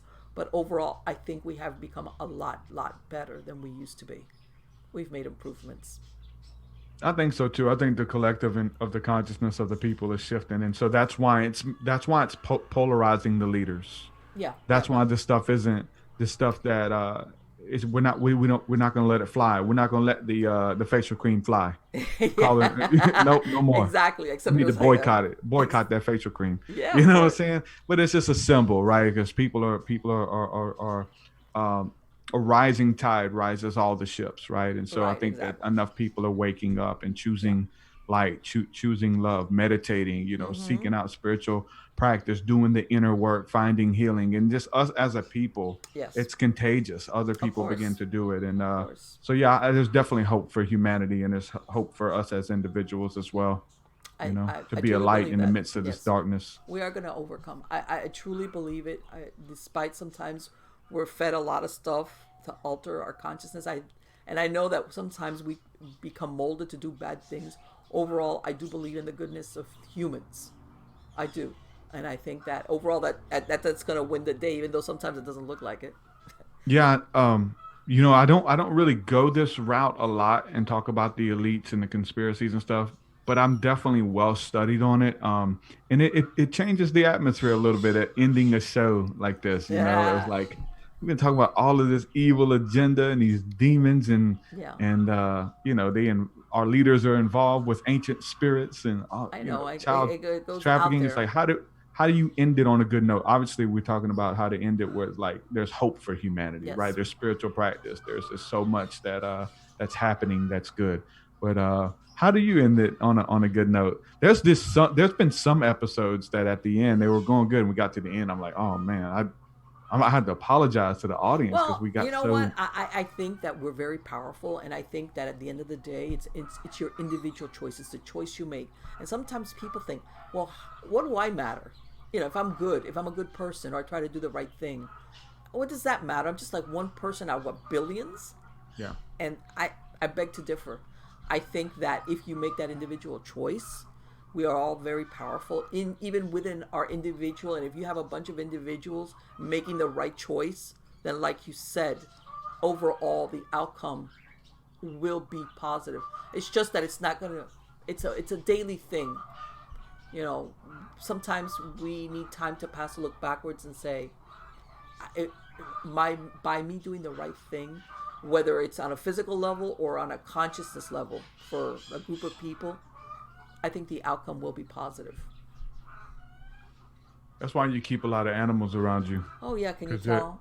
They're because they're benevolent because they Believe love it you. or They're not, good. those are my hens that are clacking because they start going into egg laying right now. And hens, when they're gonna start laying eggs, yeah, they might make a lot of weird sounds. And pretty soon they'll be looking at me through my window like, we want more food, because they're always hungry, even though they're my very well my fed. little dog is so animated. He does all that crap. Like I put a video of him on Instagram the other day.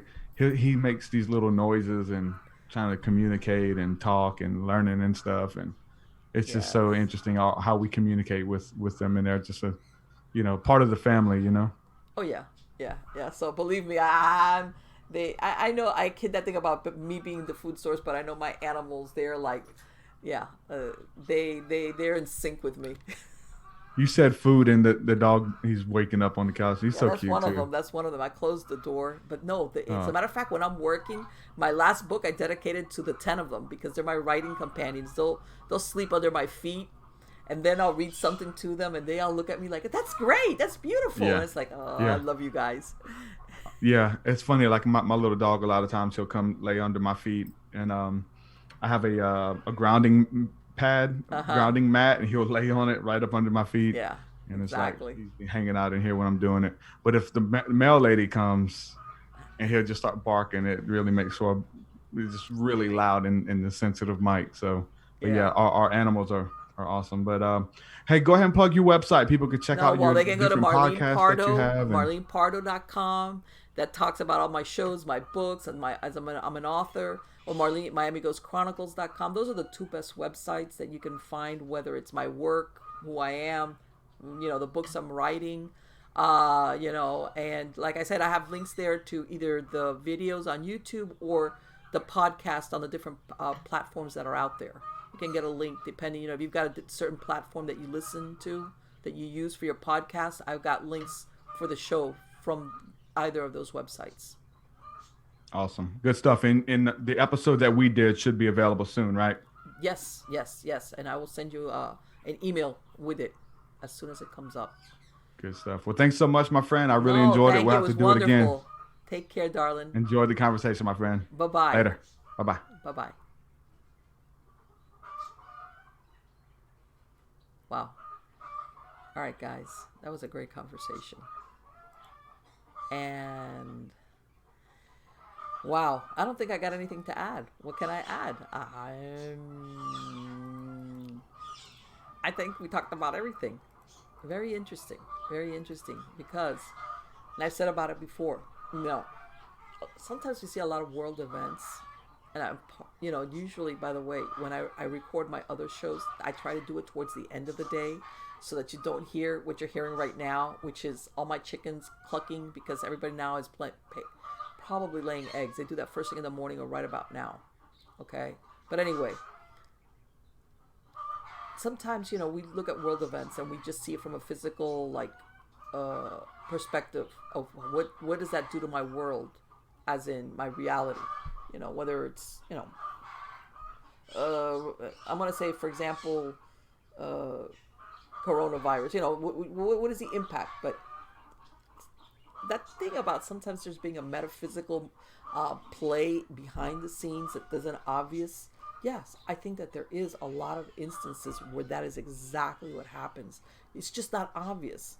Or that the reason why that was made to happen the way it was is because it serves a purpose on a metaphysical level. And I hate to say it, if it's negative, it's usually for some negative outcome, for some negative reason, something.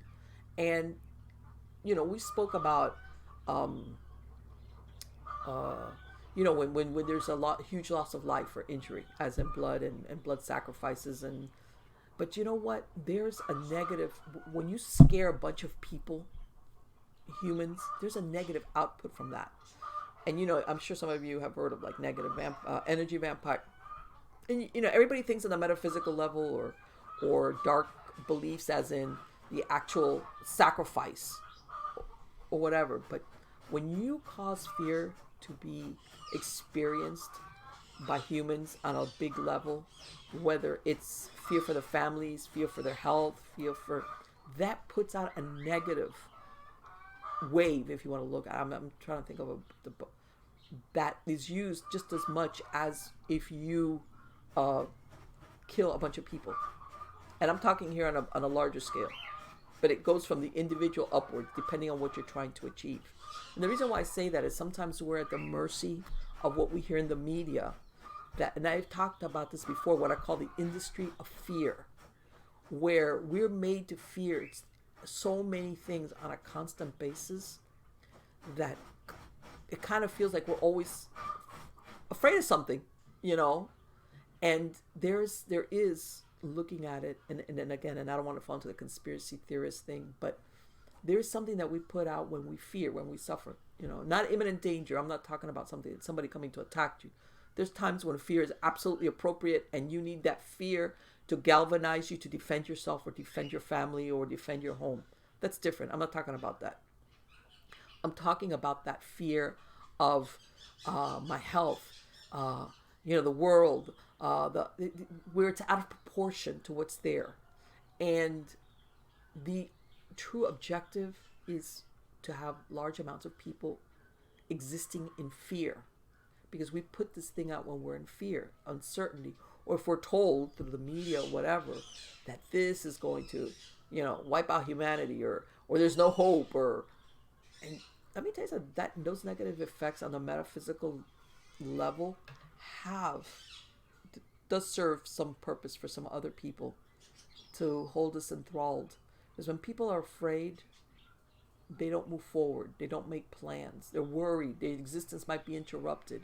They stop growth. Growth is stunted because all your energy is being used up and being worried and being scared for yourself, for your kids, for your family, for your animals, for your whatever encompasses, for your job. When you're caught up in fear, you don't grow, you don't expand, you don't imagine, you don't make plans, because if it's bad enough, you're thinking, what am I going to plan for? I might not even be around for the planning part or for the end of this. So yeah, I mean, we could do a whole show about that. But anyway, guys, I hope you liked it. I thought it was great. Truthseekah.com. That's Truth as in Seekah. He has great podcasts, and it was a real pleasure to be on his show. And pretty soon, you guys, well, no, probably by the time you hear this, the show that he did with me will already been released. So again, guys, thank you so much for being part of my audience. Take care. And again, don't forget, you can visit at marlenepardo.com or miamighostchronicles.com. Take care.